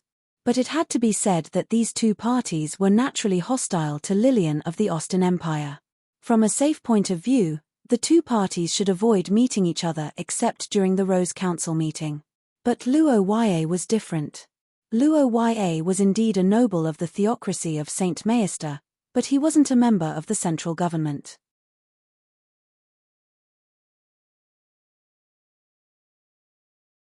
Instead, he was a local noble and didn't have a direct conflict with the Austin royal family. Besides, he had a good relationship with the other two ringbearers of the first year. As a bridge of communication, or rather, a buffer, it couldn't be better. Most importantly, if she were to reject the tutoring mission now, it would be equivalent to showing a cowardly attitude. Lillian couldn't afford to show weakness like this. Besides, speaking of cowardly, how could a teacher possibly do that now? Say, do you two know each other before? After holding it in for a long time, Chris finally couldn't help but ask about the situation between the two. As soon as the words left his mouth, the two shook their heads. Not really, we've only met once before. It's not so much a meeting. It's better to say that it's a matter of position. Lillian said so in a cold voice. Her purple pupils were emotionless. She was still wary of Luo Ya's contact with Paul, but Chris, who didn't know about these things, didn't care so much. If that's the case, how about introducing yourselves to each other first? You two will be in the same classroom in the future. Although it's a little self-deprecating, I'm afraid that our classroom won't be able to recruit many people in the future. Besides, you two will definitely have to interact with each other, even if it's not with me. Huh? What do you mean? Luo Ya was a little puzzled after hearing the teacher's words, while Lillian's eyes flickered and remained silent. Chris raised his eyebrows slightly and explained. If I remember correctly, you're both of the creation branch, right? Creation branch? No, I'm from the summoning branch. Yes, you're from the summoning branch when you sign up, but the actual combat teaching is independent. It can be regarded as a branch of the summoning branch. It's a special branch that has been independent from the summoning branch in recent decades. It's specially set up for people with special circumstances like you. The black-haired boy was stunned for a while after listening to Chris's words. According to this sage teacher, the summoning branch seemed to be related to his bloodline ability, but in fact, the relationship was quite limited because the definition of the word summon was more similar to transportation. It was the most common situation of the summoning branch to transport existing things to the side through the method of summoning.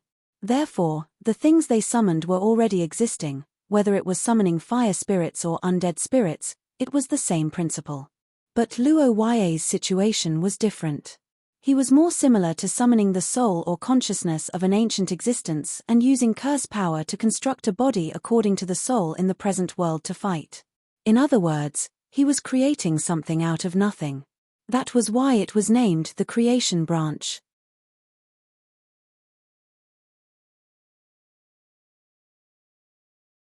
And unlike the summoning branch, which did not require the use of curse power after the summoning, Luo Ya's supply of curse power could not be stopped during the process.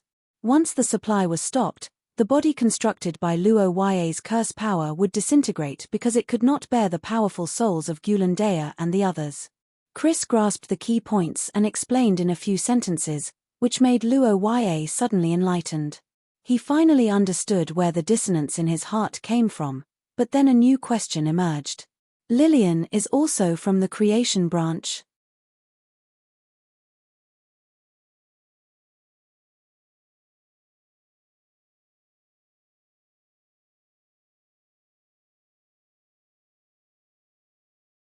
Chapter 265. In the empty classroom, Luo Yue leaned against the table and sighed helplessly as he watched Lillian leave through the door. After a series of communications, Luo Yue had basically confirmed that Lillian didn't want to have a good relationship with him and wanted to keep a distance from him instead. Regarding this situation, Luo Yue was honestly a little puzzled. In his communications with Lillian, he had always felt a faint sense of inconsistency. For example, the reasons Lillian gave seemed reasonable, but on the other hand, there were also many benefits to maintaining a good relationship with Luo Yue.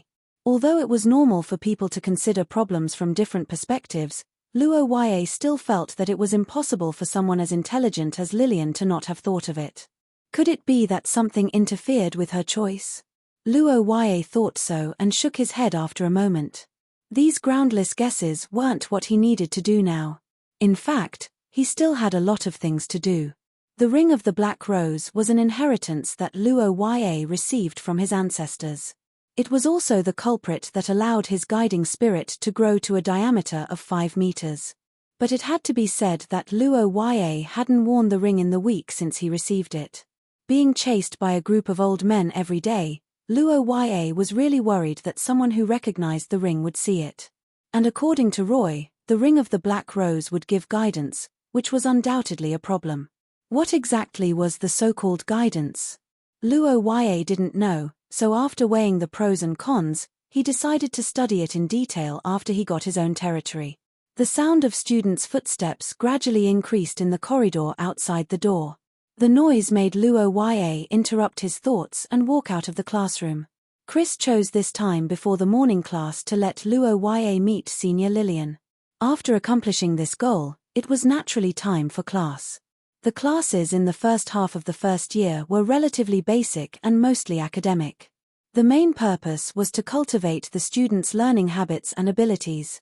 For example, Luo Yue's first class in school was mathematics, which reminded him of the advanced mathematics classes in university in his previous life. But the difficulty of the class and the classroom couldn't be compared at all. There was no doubt that the difficulty of the courses was relatively simple compared to his previous life, but the classrooms were truly imposing. Most of the teaching buildings in St. Freya's Academy were made of stone with hundreds of years of history, but because they were well maintained, they did not look old. The academic classes were arranged in a staircase model, and the windows had plenty of natural light, so it was exceptionally bright. The seat was made of a single piece of wood. The wood used was warm wood from the Austin Empire. It was a kind of tree that contained curse power that could adjust the temperature. Regardless of whether the outside world was cold or warm, it wouldn't be affected too much. Chairs made of this kind of wood were the same. It wasn't too hard to sit on, and it was quite comfortable. It was one of the specialties of the Austin Empire. In addition, there were reliefs with a long history, exquisite chandeliers, soft carpets, incense burners that exuded a delicate fragrance, and all kinds of aristocratic items could be seen everywhere. It completely subverted Luo Yue's impression of a traditional school. He also understood why St. Freya's Academy was called an aristocratic school and why the tuition was so expensive. For example, the incense burner not only looked beautiful, but it was also a curse vessel. The burning incense was also specially made and had the effect of refreshing the mind. Many other parts in the classroom were the same. They were all curse vessels that were beneficial to learning. To be honest, Roher felt that it would be very difficult to fail in this kind of classroom. With so much gold and silver, he was afraid that even a pig who knows how to speak could pass the passing line. Is this the power of money? I love it, I love it. Luo Yue looked around the classroom and said to himself. As a person who went to school almost all his life in his previous life, Luo Yue had a small habit. He liked to sit in the last row in class because he didn't like the feeling of a group of people looking at him from behind. It made him feel insecure. Of course, he knew that this was actually an illusion. After all, everyone looked at the teacher and the mobile phone in class. The latter might be more common.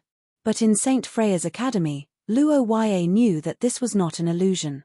It was better to say that until now, wherever he went, he was in a state of being watched. Feeling that many students in front of him deliberately looked back, Luo Ya sighed helplessly. He had no good way to deal with this situation at present. He could only let time dilute the students' curiosity. Fortunately, as it was the first class at St. Freya's Academy, the freshmen still attached great importance to it, and their attitude in class was generally very serious. Because there were too many freshmen, a basic subject like mathematics was divided according to the student's teacher. For example, as a student of teacher Chris, Luo Ya, who was alone, attended the class with the largest number of students, freely classroom. It was also because of this that Nuo Arya and Xia Luote were not by his side. The two girls' respective retinue of noble elites followed them to become the students of the same teacher. They were Catherine Classroom, of the St. Mestre Theocracy, and Laura Classroom, of the Rose Business United Nations. Catherine Classroom's specialty was ritualistic curses, including healing, purification, and many other fields. At first glance, it was clear that they had a close relationship with the Holy See. Teacher Catherine West was the daughter of the head of one of the 5 major noble families in the theocracy, the Marquis West family. It was basically impossible for her to have any crooked thoughts, and their relationship could be said to be quite solid. Laura Classroom was the strongest classroom for astrology and prophecy curses. The most famous thing was probably the accurate prediction of the Great Storm in the Scholar Country a few decades ago. The Supreme Council responded and made adjustments accordingly, greatly reducing the casualties and property losses of the people. As for Laura herself, she was even more reliable, and her surname was Sorophia. Teacher Laura was, strictly speaking, Xia Luote's great-aunt. In Rose, she was also a well-known representative of the Sorophia family. It was naturally reassuring for such a person to teach their own juniors. Since then, the 3 first-year ring-bearers had been assigned, and Luo Ya had no fate with the 2 girls in the academic class. It was impossible for the situation of the local tyrant holding the central leader hostage during the opening ceremony. Nuo Arya and Xia Luote were naturally unwilling to have such an assignment, but considering the problem of distraction during class, they didn't say anything. After all, as the heirs of 2 countries, Nuo Arya and Xia Luote came to school with a mission and purpose. At the very least, they couldn't have bad grades, so it was necessary for them to pay attention in class.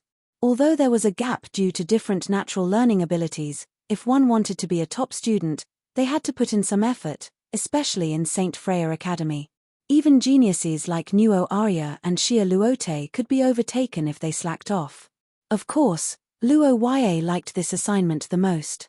After all, when he thought of Nuo Arya's little tricks in class, Luo Ya felt his brain heat up. Miss Angel seemed to have awakened a new sadist attribute recently. She liked to secretly do some shameful things in public to observe Luo Ya's reaction. Every time she saw Luo Ya's frightened face, she would get excited. Xia Luote wasn't far behind. She could always come up with some strange ideas, such as the groundbreaking concept of couple outfits in this world. She even wanted to design it herself. Although the outfits weren't out yet, Luo Ya could already imagine the chaos that would occur if Nuo Arya found out. After school started, Nuo Arya and Xia Luote each had their own private building and training ground. More and more students were wearing the golden rose and red rose insignia on their chests. Luo Ya didn't have ready-made troops like the theocracy and Luo Ya, so he had to recruit from scratch. Fortunately, Luo Ya's reputation was out there, so it wasn't difficult to recruit people. After a morning of classes, Luo Ya finished his lunch and left the central campus. According to the schedule from a week ago, Luo Ya's mountain manor, Tsangji Hall, was more or less ready to live in. After an hour of bumpy ride, the youth arrived in front of the blue-themed building for the first time. Overall, the scale of this mountain secret realm exceeded Luo Ya's expectations. From the spacious entrance to the courtyard, to the fountain, to the size and luxury of the main building, Luo Ya was very satisfied. As its backyard, the secret realm of Mount Mst was rich in resources. It was more than enough to hunt for wild animals. Under the guidance of the staff, Luo Ya walked through the corridor that was decorated in a traditional style. It had a luxurious style unique to the second era of the Austin Empire. Luo Ye's heart was filled with the joy of freeloading. After a general tour of the building and confirming the location, Luo Ye began to consider the recruitment of faction members, which was the problem of people. Although there was a bit of suspicion of cheating, Luo Ye actually had information about the future of many people in the game. Therefore, to a certain extent, he could be targeted. Therefore, he wasn't in a hurry. After thinking for a while, night fell. After tasting the cooking of Tsangji Hall, Luo Ye felt that it was passable. He silently looked at the black ring in his hand in the spacious master bedroom.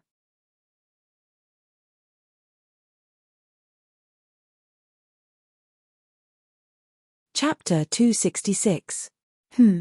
This is. The moment the black-haired youth opened his eyes, the first thing he saw was the dusky sky. A cold breeze blew on his body, and the sound of trees swaying in the wind echoed in his ears. Luo Ye felt the hard ground without any softness under his body. His golden pupils were filled with confusion. He turned his head slightly to the left and right and found that there was nothing around him. So cold. This isn't a dream. The youth who was awakened by the cold shivered slightly. The overly realistic touch made Luo Ye keenly feel that something was wrong. He sat up and found that he seemed to be on a rooftop. His slightly higher vision allowed him to see something familiar. It was the top part of a building with a pointed roof. It looked like a tall tower, and it should have been built a few hundred years ago. The reason why Luo Ye recognized it was very simple. It was because it was one of the candidates for the headquarters of the Green Rose sect, the tower in the center of the academy. When he saw this building, Luo Ye finally woke up completely. He suddenly got up and ran to the edge of the rooftop. He looked down at the vast campus in front of him and was stunned for a moment. What's going on? Am I kidnapped again? No, that's impossible. The overly bizarre thought only lasted for a moment before it was rejected by Luo Ye. Not to mention the possibility of being unknowingly taken out of the mountains to the center of the campus as a four-source level extraordinaire, the main point was that Luo Ye had Gulandea and Pei Taylor by his side. Although Gulandea and Pei Taylor usually stayed in their own spaces and occasionally seemed to visit each other, the passage between them and Luo Ye was always connected. Unless it was a close relationship like Nuo Arya or Xia Luote, if anyone wanted to do anything to Luo Ye while he was asleep, the two ancient gods would definitely discover it. Once there was danger, they would even urgently use Luo Ye's curse power to forcefully appear. It was completely impossible for him to be taken away by some inexplicable person and left on the rooftop to be blown by the wind. Did this mean that there was something special going on? Could it be that the Nuo Arya wanted to come to the rooftop to play with him? No matter what, this is still Luo Ye, who had no clue, shook his head and stopped the dirty thoughts in his mind. He decided to contact the huge skeleton and Mother Earth. However, in the next second, Luo Ye's face suddenly turned ugly. How could this be? The black-haired youth widened his eyes in disbelief. Could it be that the passageway was gone? In the 5 years since he had obtained the crown, origin substance and met the Gulandea, this was the first time that Luo Ye had been unable to contact the ancient gods in a non-historical situation. Could it be that we're currently in a historical episode? Did I accidentally trigger something? Luo Ye muttered to himself and forced himself to calm down. However, after thinking about it seriously and sensing the origin substance for a while, he still rejected this possibility. As Luo Ye's bloodline ability, he could clearly sense it once it was activated. Moreover, even in a historical episode, the passageway of the ancient gods would only be temporarily blocked by the new ancient gods, just like Pei Taylor back then. However, the passageway had now disappeared as if it had never appeared. This also represented an extremely terrifying matter. Luo Ye could no longer borrow the power of the ancient gods, even if it was only a weakened version of their bodies. Calm down, the ability of the origin substance cannot be changed. In reality, it's impossible for me to lose the ability to summon the Gulandea and the others. Therefore, by inference, this isn't reality. Is it a dream or something else? The reason for this appearance, is it because of the ring? Luo Yue pinched the space between his eyebrows as he analyzed. He remembered that before going to sleep, he did not take off the black rose ring. Connecting this to Roy's words earlier, could this be the so-called guidance? The black-haired youth looked down at St. Freya Academy in the middle of the night. It was already past midnight, and the bustling campus during the day was now deathly silent. Specks of light dotted the huge buildings, but not only did it not give off a feeling of brightness, it made other places seem even darker. Quiet, too quiet. Such a thought appeared in Luo Yue's mind, and the youth suddenly felt a chill run down his spine. The dark campus, the absence of the ancient gods, and the strange silence all gathered together raised Luo Yue's vigilance to the extreme. He glanced behind him and saw that the door leading to the rooftop was wide open. The wooden door swayed left and right in the wind, but it was completely dark inside, as if it was the mouth of a beast that came out of nowhere. I have to take a look. Such a thought appeared in Luo Yue's mind.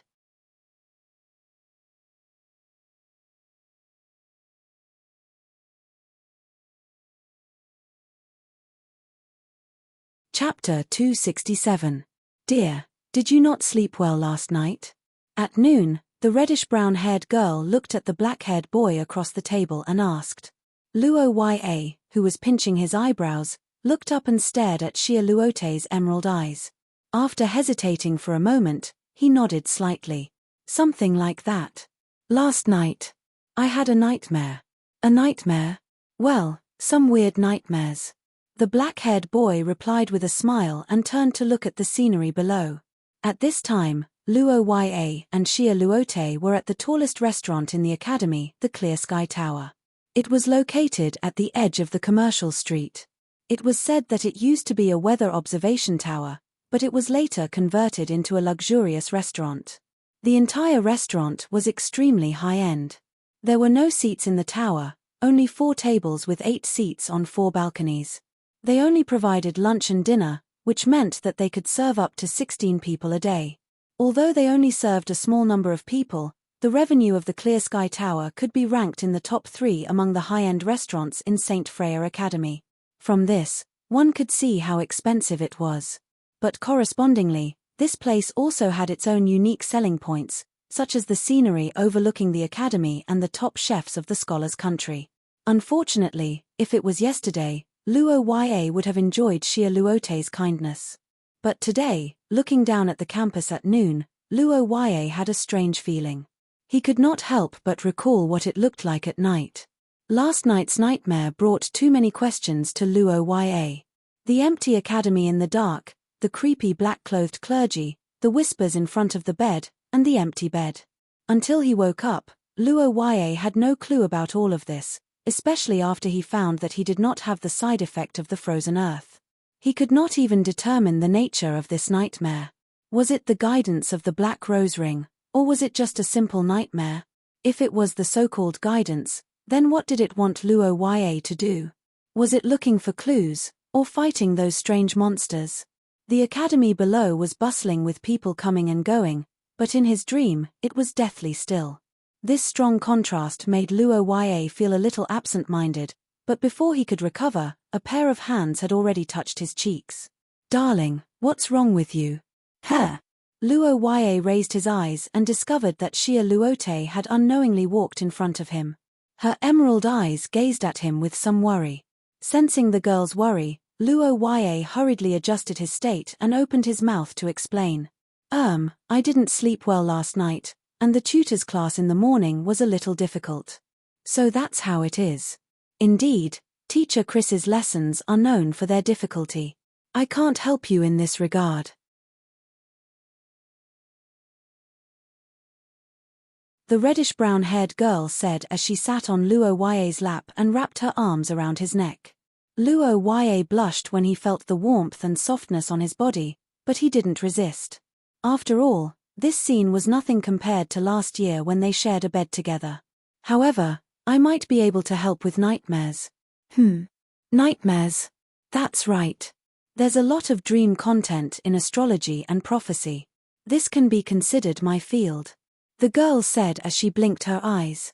Hearing this, Luo Yue came to a realization. The young lady observed the flickering eyes of the boy and suddenly reached out her hand to cover his eyes. Don't move. This is a curse to dispel nightmares. Is that so? The reddish-brown-haired girl said this lie with a serious expression. Luo Yue, who thought that this girl was a professional, closed his eyes in relief. However, to the boy's surprise, what he waited for wasn't a curse, but a touch of warmth on his lips. Xia Luote? Yes, this is a blessing kiss curse. The effect should be quite good. If you still have nightmares today, come and find me tomorrow. The young lady, who successfully stole a kiss, was very calm when facing Luo Yue's doubtful gaze. She was as kind as a nurse who gave instructions to a patient after giving him an injection. Luo Yue looked at such a girl and the questioning words were stuck in his mouth. Hey, could it really be a blessing? But there didn't seem to be any reaction from the curse just now. Could it be related to astrology? Wait a minute. By the way, Xia Luote, there's something I want to ask you. Is there a place similar to this in the astrology department's building? Similar to this? Yes, it's a place with a wide view overlooking the campus. It should be something like a rooftop.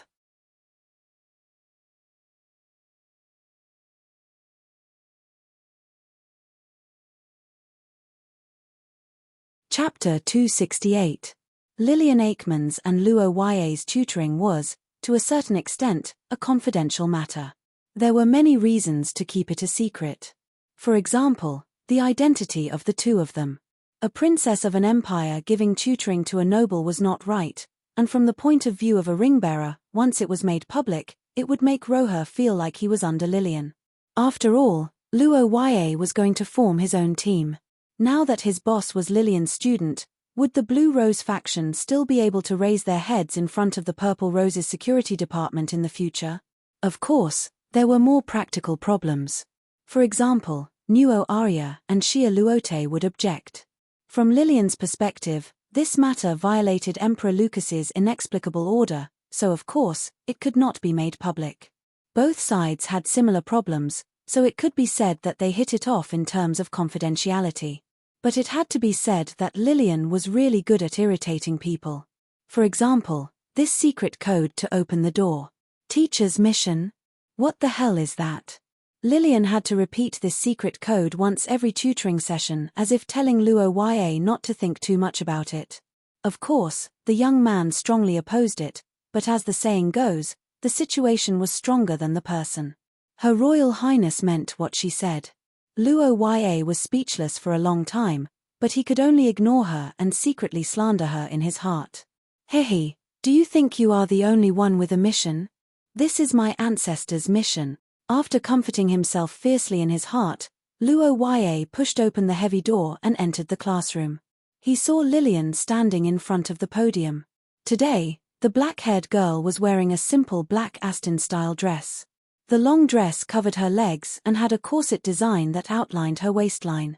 Because it was a simple dress, her chest was not very tight. Instead, it set off her waist and made her look very full. The small bow tie on her chest embellished it, making her look playful and cute. The girl who had changed into a new dress stunned Luo Yue, and he could not help but take a few more glances. Although Lillian was too cold to him, she was still very pleasing to the eye. Especially when he saw her flat belly, Luo Yue's heart skipped a beat. He inexplicably thought of Roy's words. Wait. What am I thinking? Luo Yue, whose brain overheated, hurriedly averted his gaze, walked to the first row, and sat down. He looked at Lillian on the podium and was speechless again. Normally, students would sit side by side during one-on-one tutoring as it was more convenient to be closer to each other. However, it was obvious that Lillian didn't want to sit next to Roher, so this tutoring session was really like a teacher and a student. Roher couldn't say anything about this and could only accept it. However, unlike what he imagined, although Lillian was indifferent to him, her teaching was very serious, and she was more meticulous than Roher expected. Luo Yue thought that a genius like Lillian would also teach the stream of consciousness. After all, it was natural for most geniuses to do things that others could not do. But to his surprise, Lillian turned out to be a rigorous academic. Her understanding of all kinds of knowledge was on point. Luo Yue even felt that she was better than teacher Chris to a certain extent. The things that he did not understand during the day gradually became clear under the girl's explanation. Luo Yue was enlightened. At the same time, he could not help but believe in the black-haired girl on the podium. It made sense for Chris to get Lillian to tutor him. Her lectures were indeed good. When the two of them explained the same problem from different perspectives, the effect was no longer as simple as 1 + 1. Instead, it broadened Luo Yue's horizons. In this high-density, compressed biscuit-like learning, Luo Yue's expression gradually became serious. Lillian, on the other hand, was still the same. Her face was as cold as ever. If Luo Yue were not sitting there, he would have thought that she was teaching the air. Wait, she doesn't really treat me like air, does she? Such doubts arose in Luo Yue's mind. But not long after, Lillian personally dispelled them. About an hour after the lecture was over, the black-haired girl looked at Luo Yue clearly for the first time. Is there anything else you don't understand? Probably not. Is that so? The black-haired girl nodded slightly after hearing Luo Yue's words. Just when Luo Yue thought the class was about to end, Lillian suddenly said, "Give it a try." Huh? What? Give it a try. Spell control line. The black-haired boy looked at the girl in front of him and blinked. For a moment, he was in a daze. Not only did she give an explanation, but she even included practice. That's a little responsible, but, recalling the practice during class, Luo Yue's face stiffened. No matter what, Lillian was a beautiful girl, and extraordinarily beautiful. Male genes would naturally resist showing weakness in front of such a girl. But after looking into the girl's calm eyes for a moment, Luo Yue sighed and obediently extended his hand.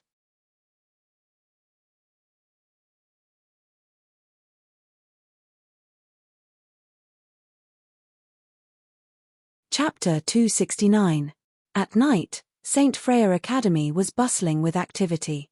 People came and went in the business district, and there was a lot of traffic in front of the high-class restaurants.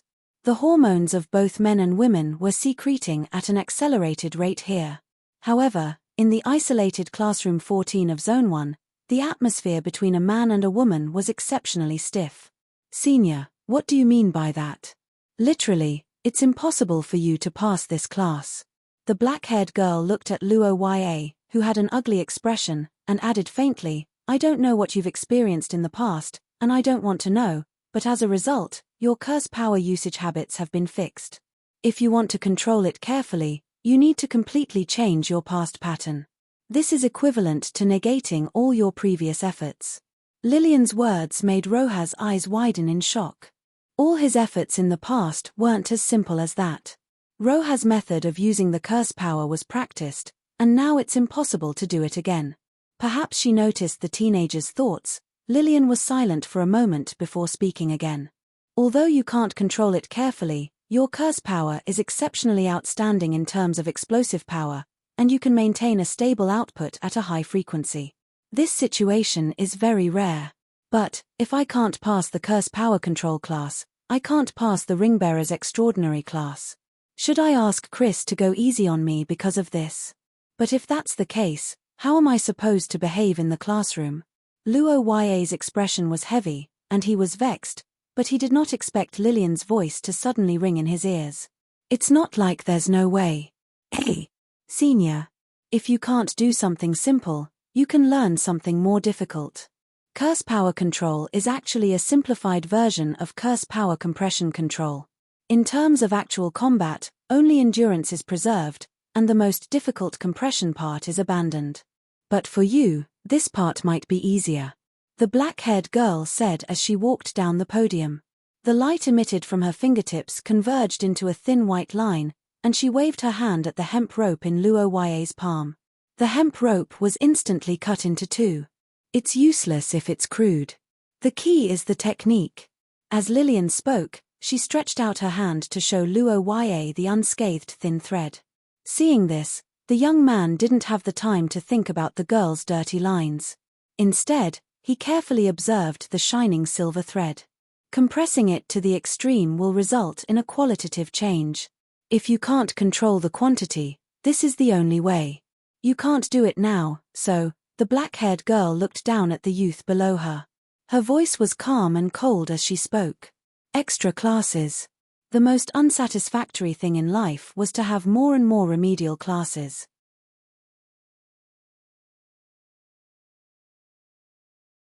In the dark of the campus, Luo Yue sighed and walked out of the teaching building, following the crowd that was returning to the dormitory after self-study. It could be said that Lillian's lesson today had given Luo Yue a blow that was neither too big nor too small. Not only was Luo Yue unable to control his curse power, but more importantly, it was the impact that Lillian had on him. Regardless of whether it was her sharp observation of his curse power that allowed her to infer his experience, or her cutting of the hemp rope with a single thread, they all vividly displayed Lillian's intelligent mind and powerful strength. Although Luo Yue had long known that she was a genius, he still couldn't help but feel that there was a gap between them. However, he had to admit that Lillian's lessons were still beneficial to Luo Yue. The most important thing was that the girl was serious and responsible. This actually touched Luo Yue quite a bit. Before this, he had never thought that Lillian would actually take the initiative to give him extra classes. However, when he thought about the girl's attitude, Luo Yue was speechless, especially when Luo Yue thanked Lillian for teaching him at the end of the class. "I've said it before. I'm just doing my duty. I don't need your thanks. I'm only giving you extra classes because your situation is too bad." The black-haired girl calmly turned around and left after saying that. Only Luo Yue, who was supposed to wait in the classroom for 10 minutes according to the arrangement, was left behind. He also didn't know what to do with himself. Just how much does this girl not want to have anything to do with me? Luo Yue, who was pondering over this question, sighed. He couldn't figure out where Lillian's resistance came from. However, no matter what, it was good to have a senior to guide him. Moreover, although Lillian didn't look at him during the lesson, he could still look at her. He had to admit that she was quite pleasing to the eye, especially her waist that contrasted against her chest.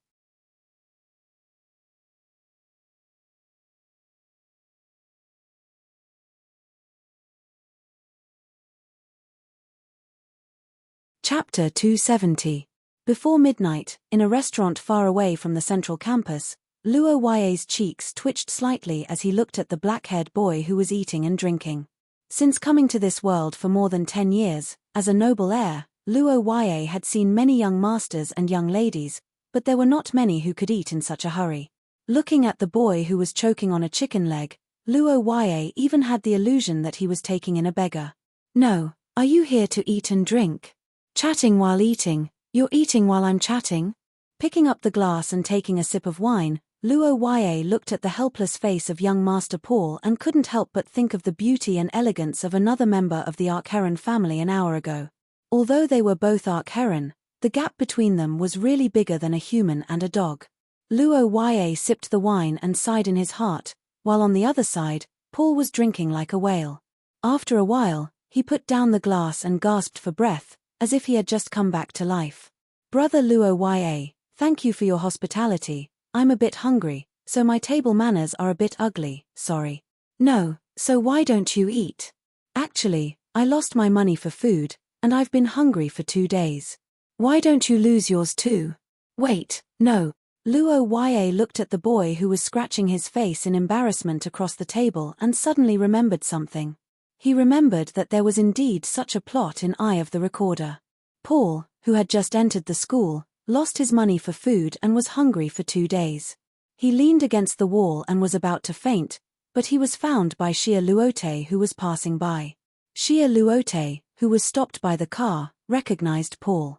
The girl who was supposed to hate Paul sympathized with him and treated him to a meal.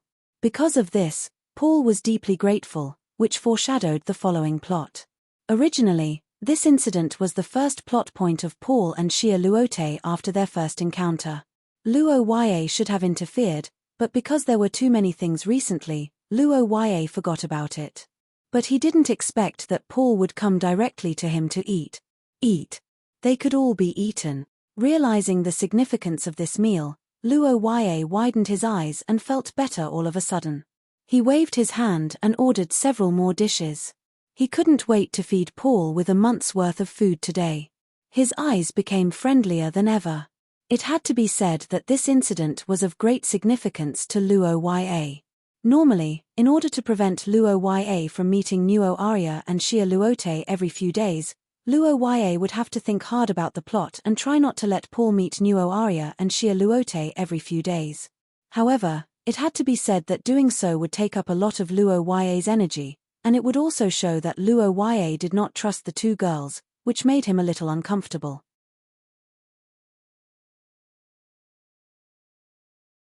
But now, things were different. Luo Yue was not moving, and Paul was fully automatic. There was no need to guard against them. If they had a problem, they would come straight to them. They might even avoid contact with the two girls in the future for the sake of friendship. It could only be said that the facts proved that, excluding the physiological needs, men were still willing to look for men if they had a problem. After all, it was easy to ask between brothers, and there was no unnecessary self-esteem in front of the opposite sex. In order to express his gratitude to Paul, and at the same time to encourage the teenager to look for him if he had a problem in the future, Luo Yue specially opened a bottle of 30-year-old wine in the cellar. After all, this was a facility of the school, and 30-year-old wine was already the limit. If it was in Akit Hill, he would even be willing to open a 100-year-old Luo Yue. In the face of such a generous good brother, Paul was very touched. In fact, he didn't really meet Luo Yue many times, but every time they met, it was at a critical moment, and he gave him a lot of help.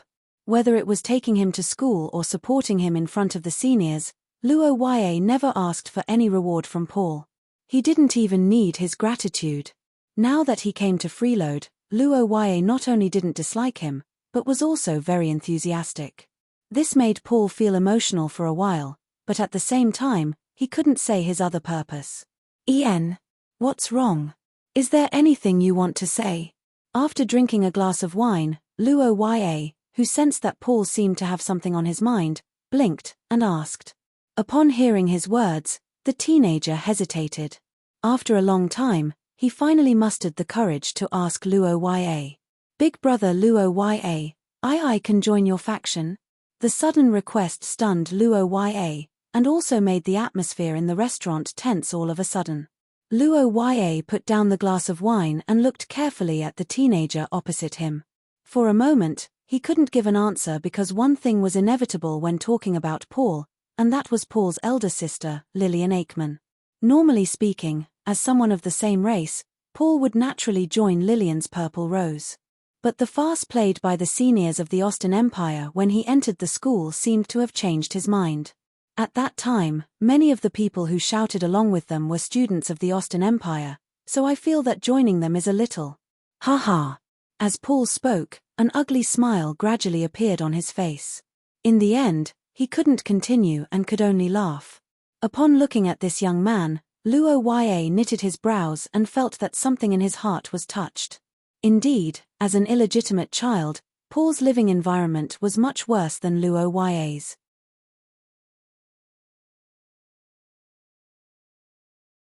Although the Akate family had certain things that other ancient families couldn't compare to and couldn't bear, at least on the surface, Luo Yue had always been treated well. The Saint Meister Empire was prosperous and stable, and the Akate family's military strength was unrivaled. Due to a certain Huang Shu who had a good relationship with the queen, their territory was vast, and as long as they didn't court death, they wouldn't die. Not only that, but they also had a high status wherever they went. But Paul was different. Although he had reached the standard of a prince, he didn't have the right to inherit the throne. Not only that, but he was also criticized because of his illegitimate identity. His two elder brothers couldn't wait for him to die immediately. As for his elder sister, he didn't know if it was because of Luo Yue, but he felt that compared to the game, Lillian's attention wasn't on Paul. "Aren't you obsessed with your younger brother? Why don't you want him?"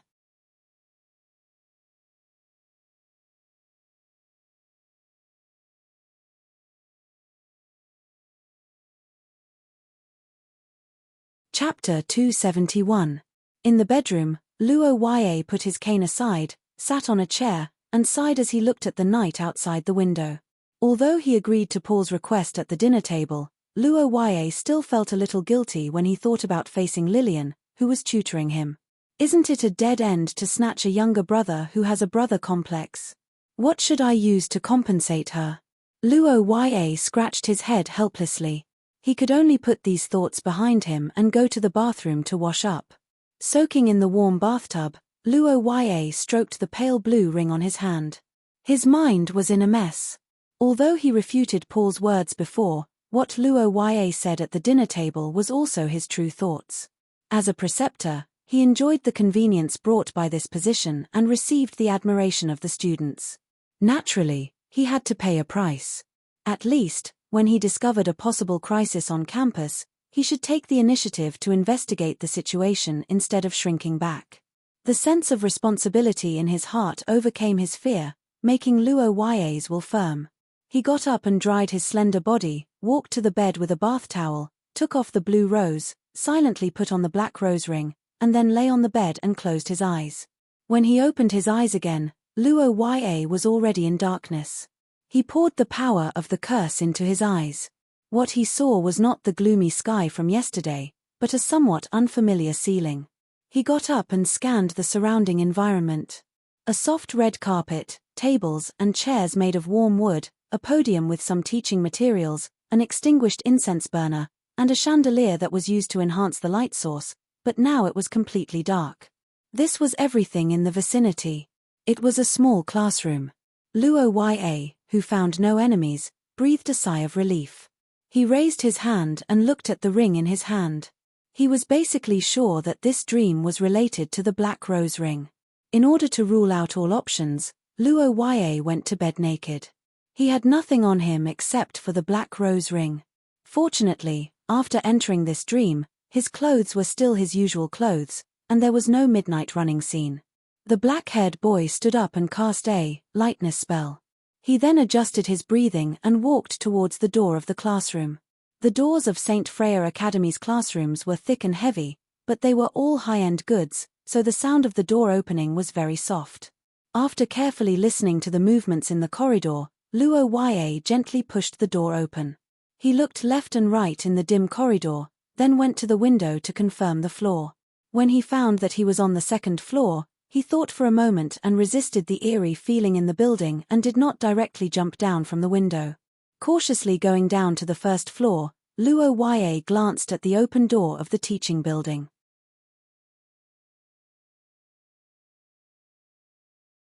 The night wind blew into the building, and the gorgeous chandelier on the ceiling swayed and produced a tinkling sound. The black-haired youngster looked at the dark corner outside the guardhouse and suddenly froze. The next moment, his pupils suddenly shrank. Someone was there. Luo Ye stared at the shadows where the lights in the guardhouse could not reach. Although it was extremely dark, Luo Ye could see something moving in the shadows. It was the black-armored soldier from yesterday. The youngster retracted his head and leaned against the wall to adjust his breathing. He analyzed the current situation in his mind. It was obvious that Roher couldn't fight in close quarters with his opponent while he was unarmed. The only thing he could do was to attack with all his strength. Yesterday, Luo Ye froze the black-clothed clergy into an ice sculpture. Based on what he saw later, these black-armored soldiers should be the clergy's subordinates.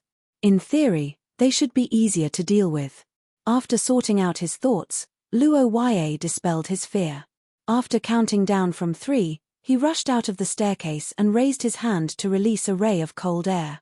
Frozen earth. From rushing out to releasing the skill, Luo Ye's movements were as smooth as flowing water. This sudden attack was obviously not within the enemy's expectations. The black-armored soldier was frozen before he could even draw his sword. Seeing this result, Luo Ye was completely relieved. At the same time, he rushed to the enemy's side. After snatching the enemy's sword, he removed the cold air and stabbed the gap in the armor. At the same time, he let the cold air rush into the enemy's body. After confirming that the enemy was completely unresponsive, Luo Ye looked around and dragged the soldier's corpse into a nearby classroom. After seeing the black-clothed clergy's glory last night, Luo Yue was somewhat uncertain about the nature of these damned things. When he discovered that there was an enemy that was alone, Luo Yue decisively pulled one of them to study. At least, he wanted to know what his enemy was. Know yourself and know your enemy and you will be victorious in 100 battles. This was the crystallization of the wisdom of the ancient people in his previous world. And reality proved that Luo Yue's decision was correct. This guy has 2 hearts. No. This is. Inside the classroom, Luo Yue held a ruler and picked up 2 connected pieces of flesh stained with black blood. Looking at the green-skinned monster on the ground, he felt a chill down his spine. Reality proved that it was right to be cautious when facing an unfamiliar enemy. Since thawing until now, Luo Yue had spent more than an hour dissecting the monster. Among them, 1 big and 1 small heart in Luo Yue's hand was the most representative. If he didn't know that the enemy was a problem, he would most likely be ambushed when he stabbed the enemy's heart and let his guard down.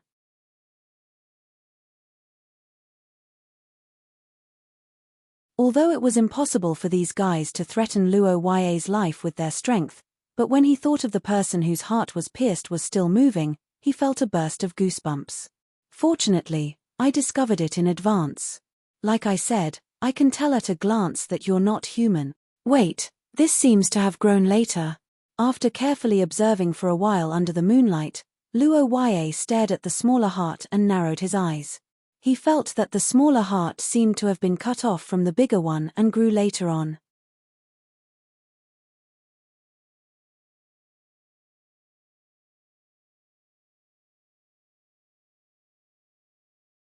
Chapter 272. In the dark corridor, an ingenious persecution was being carried out in an orderly manner. Can't you talk softly? Keep talking. The black-haired teenager was in a place where the light could reach. As he spoke, he constantly struck the iron can in the darkness with his sword. After a few hits, the black-armored swordsman who was hesitating at the boundary of the light and shadow fell to the ground. Then, he kicked the black-armored swordsman into the light.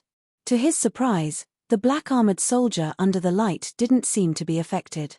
It seemed that the light in the guard room only made them not want to come close, but it didn't have any lethality. The teenager sighed and dispelled his dream of being invincible with the light.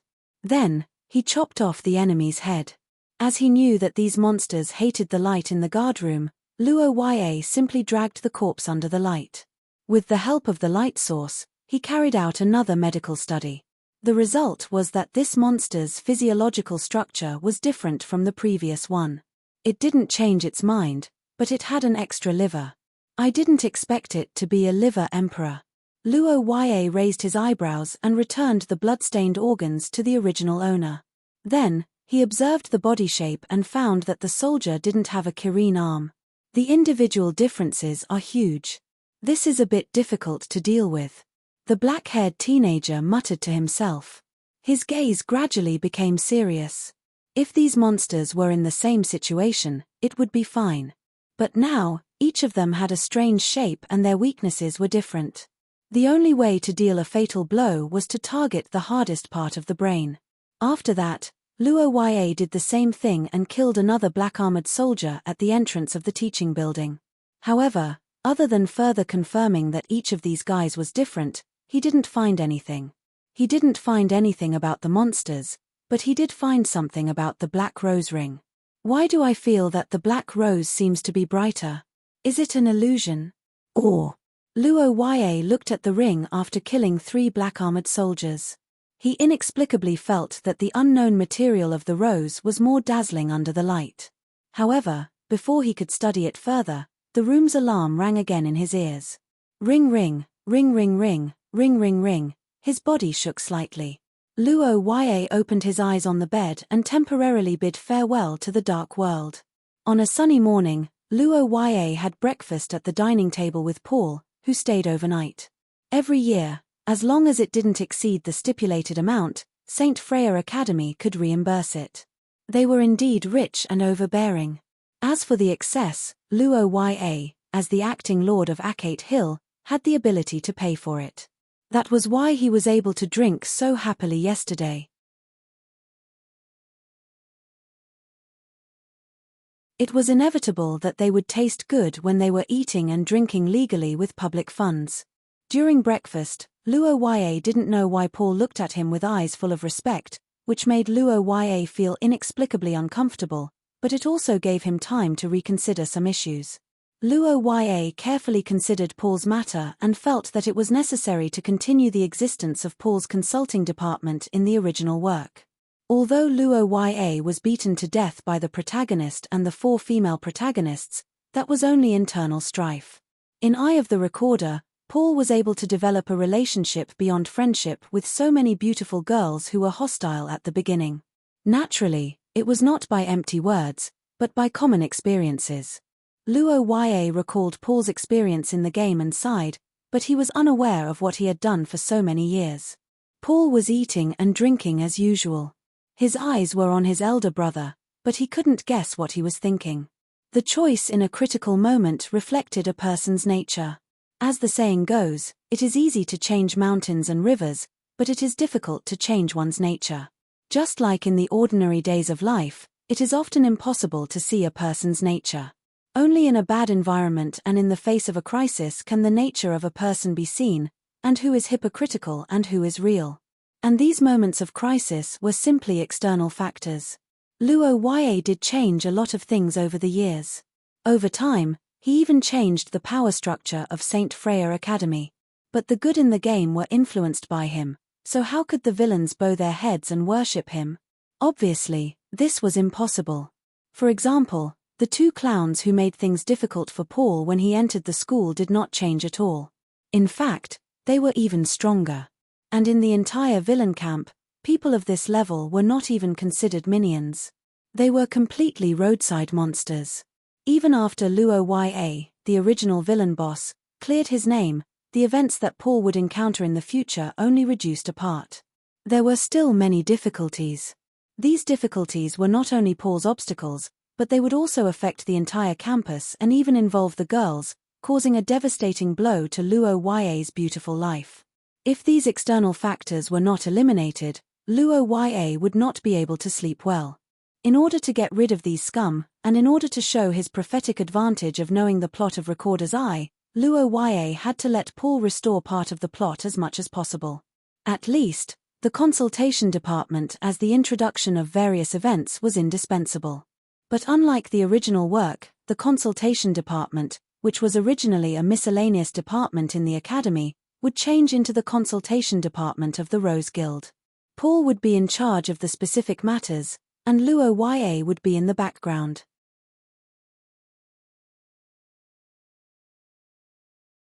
After all, it was an old tradition for the faction members of Saint Freya Academy to form or occupy a department. For example, in the game, Xia Luote's Rose Guild occupied the finance department. All the funds for large-scale activities had to be approved by her. Nuo Arius Rose Guild occupied the planning department, responsible for the planning and management of various activities. Originally, Luo Ya was still hesitating about which department to choose. He did not expect Paul to join him. The 2 could be said to hit it off, and Luo Ya could be completely relieved through this matter. To be honest, Luo Ya was very worried about Paul now. The main reason was that without the help of the girls, he was afraid that this little brother would meddle in other people's business and kill himself. If that happened, not only would Luo Ya's guilt explode, it would also have a great impact on the world. And if he guessed correctly, it should be a negative impact.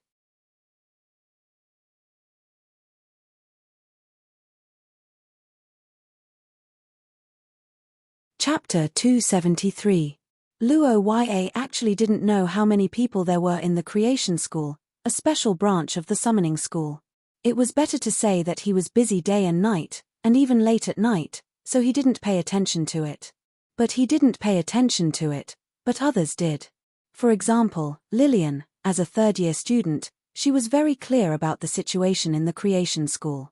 Today was the first class, but it was basically impossible to avoid Luo Ya in the future combat practice, so the girl was somewhat resistant to this course. After entering the Summoning School classroom, the black-haired girl went directly to the seat reserved in advance by the Purple Rose School members. More than a dozen Austin nobles surrounded Lillian, so Luo Yue naturally couldn't get close. And considering the girl's attitude, he would just be asking for trouble if he went over. But what Luo Yue didn't expect was that he was also surrounded. As a first-year student who got the first place in the history of the entrance ceremony, Luo Yue was a student of the Creation School. Therefore, this place became a gathering place for people with Luo Yue as their goal. Sitting in the center of the last row, before he had time to react, there was already a lot of singing and dancing around him. Nice to meet you, Luo Yue. I am Luo Yue. Do you have time for lunch later? After becoming a ring bearer, you need people, right? I can help you. Hey. Thank you, but sorry, I don't have such plans for the time being. Surrounded by a group of girls, the black-haired boy showed an elegant aristocratic smile on his face, constantly declining the kindness of the nearby girls. On the surface, he was at ease, but in fact, he was exhausted. Since a few years ago, Luo Yue almost didn't deal with girls at aristocratic banquets. The main reason was that Nuo Arya and Ari Lisi were at the banquets held by the theocracy. The two of them fought fiercely, and other people couldn't get involved at all. In Rose, Xia Luote's family was the dominant one, so it was really a long time ago that he was surrounded by so many girls. Luo Yue couldn't cope with the excessive number of questions and invitations, which made him understand the importance of faction members for the first time. Sometimes, ring bearers really needed protection. For example, Lillian could attend classes or do her own things under the protection of her faction members. Meanwhile, Luo Yue, who was all alone, could only personally deal with these suitors. And it wasn't just ordinary pursuers. There were people with bad intentions, scum girls who wanted to take advantage of him, and green tea girls who liked to seduce men to prove their charm. There were all kinds of people mixed in, making it hard to distinguish between good and bad. After such a torment, Luo Yue could be said to be physically and mentally exhausted by the time class was over. He was only saved when Nuo Arya came to find him.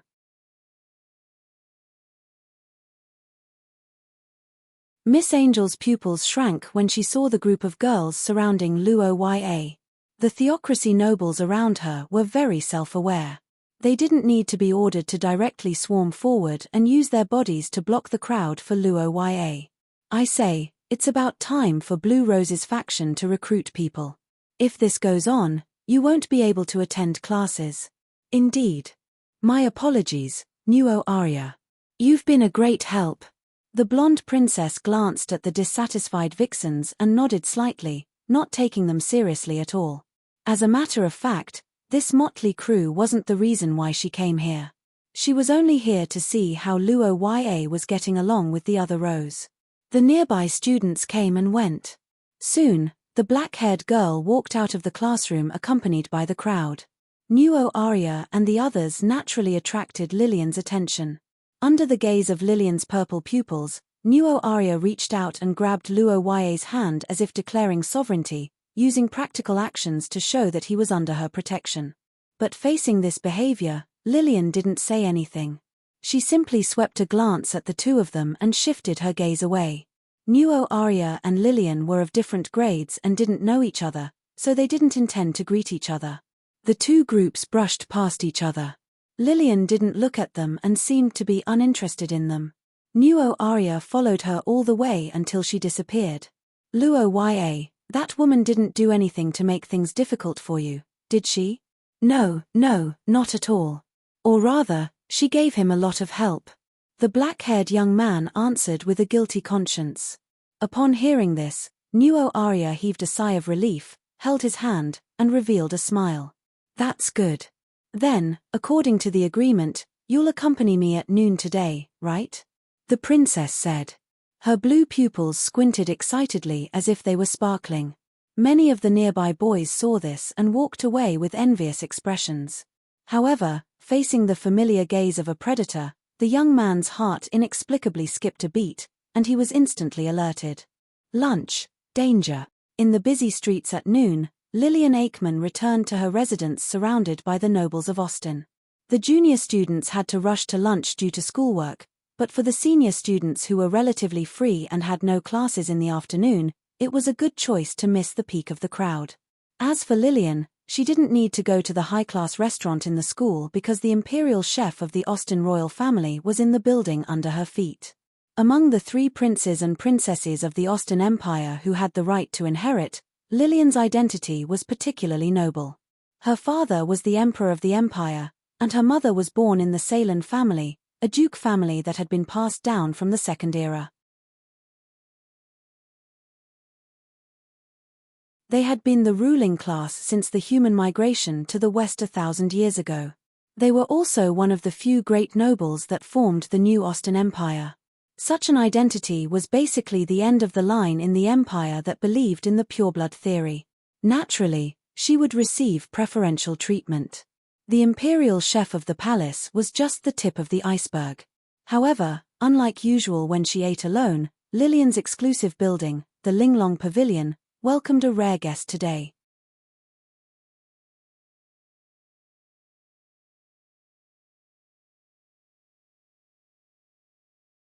Chapter 274. The moment Paul voiced his decision, he clearly felt Lillian's gaze tighten. The sudden sense of oppression made him straighten his back and wait to be reprimanded by his royal sister.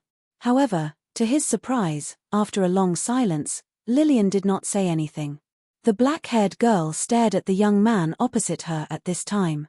In fact, her heart was far from being as calm as she appeared on the surface. As a royal princess, Lillian, who was born in the palace, had never experienced much familial affection since she was a child, and she had never had the experience of getting along with relatives younger than her. In her impression, this was the first time a creature like her younger brother had appeared. She should have taken care of him as an elder, but she did not expect Paul to block this path from the very first step. It was fine not to join the Purple Roses faction. It was a wise choice to do so. Although Lillian could not shelter Paul in the name of the organization, it was not a big deal to occasionally help her younger brother who had no affiliation. With her ability, she could do it. But once Paul joined another faction, the nature of this matter would be different. It was equivalent to Paul taking the initiative to give up Lillian's care and follow an outsider. This matter could cause serious consequences. No matter what, Paul's surname was Ackman. As a member of the royal family, even if he did not have the right to inherit, it was unacceptable for many people in the Austen Empire to submit to an outsider. Not to mention, Luo Ya was a noble of the theocracy. That person should have considered this matter. Even so, why did he still take Paul in? Is this your choice? Hey, royal sister? I mean, did you take the initiative to ask for this? Ah, yes. I took the initiative to look for Big Brother Luo Ya yesterday. We haven't seen each other since that incident at the beginning of the semester. I didn't expect him to really agree to take me in. Looking at the touched smile on Paul's face, Lillian frowned slightly. She could not understand Luo Ya's behavior more and more. But the girl hesitated for a moment and did not say anything because she knew that she could not change Paul's decision now. If you've really decided to do this, it means that you're ready. Let's not talk about unaffiliated free people for the time being. Among other people's factions, even my security department can't provide you with any help. If this is a trap, you'll have to fight alone, and you'll definitely arouse the strong disgust of some of the nobles in the country. Father might have some ideas, and your environment might be even worse. The black-haired girl calmly talked about the difficulties that Paul might encounter in the future. Hearing this, Paul's face stiffened for a moment. He recalled what Luo Ya said when she showed him the cyan ring last night. After a moment of silence, he nodded. I believe in Big Brother Luo Ya. Compared to the goodwill of those fake nobles, I want friends who treat me with sincerity. His Majesty may hate me because of this, but I'm just an illegitimate child who doesn't have the right to inherit. I'm not interested in the throne either. Compared to that, I want a beautiful school life and work hard to become stronger to get closer to the goal in my heart. Paul clenched his fists as the image of the black-haired, golden-eyed young man emerged in his mind. Looking at him, Lillian couldn't help but widen her eyes slightly. Is that so? Lillian let out an undetectable sigh. She gazed at the young man and was filled with emotions. She also confirmed the fact that Paul was an anomaly in the cold-blooded Ackman family. Unlike his elder brothers who were passionate about pursuing power and status, even though Paul came from a humble background, he gave Lillian the feeling that he was living seriously. That was a more positive, free-flowing youth, and the pursuit of truth. It was a pure feeling without the smoke of conspiracy and the stench of rotten interests. It was also a way of life that Lillian envied. But it was a pity that Paul didn't choose to get close to Lillian. Otherwise, the girl felt that they might have been able to maintain a good relationship. Since you've made up your mind, I won't keep you any longer. But after all, we're relatives who have origin-substance resonance. If there's any critical situation, as a last resort, you can still look for me. Hey, origin-substance resonance. Ah, I understand. Thank you for your kindness, royal sister. Although Paul was puzzled by the so-called origin-substance resonance, he still understood what Lillian was trying to say. The young man who received the promise hurriedly thanked her. The black-haired girl glanced at Paul and didn't find it strange. After all, Paul had just reached source rank level 5 not long ago. It hadn't been long since he obtained the origin substance, so it was normal that he didn't understand origin substance resonance. After thanking her, Paul, who had finished explaining everything, felt much more relaxed. After finishing his dessert, he bid farewell and left. Walking out of the exquisite and elegant Linglong Pavilion, the young man was filled with emotions. Although royal sister Lillian doesn't like to talk and doesn't have much of an expression, she seems to be a good person. If only she could have a better relationship with big brother Luo. Paul sighed at the huge difference between the two of them. At the same time, a question arose in his mind. What exactly is origin-substance resonance? There should be a feeling of resonance no matter how you think about it. My origin substance is fine every day. When did it ever resonate? Paul frowned in confusion. After thinking for a while, he realized that he had touched on a blind spot in his knowledge. He could only shake his head helplessly and throw this matter to the back of his mind. Forget it. When I have time, I'll ask big brother Luo. The young man thought so and left the Black Rose faction's encampment. Luo had many purposes for entering St. Freya Academy. Learning knowledge, improving himself, making friends, and obtaining academic qualifications. On the surface, he was working hard in every aspect. As for the secret goals, there were even more, such as finding clues about Scholar, the series of events that Paul had caused, and Roy's mission that was basically impossible to complete. You're tuning in to the Dreamy Chapters YouTube channel.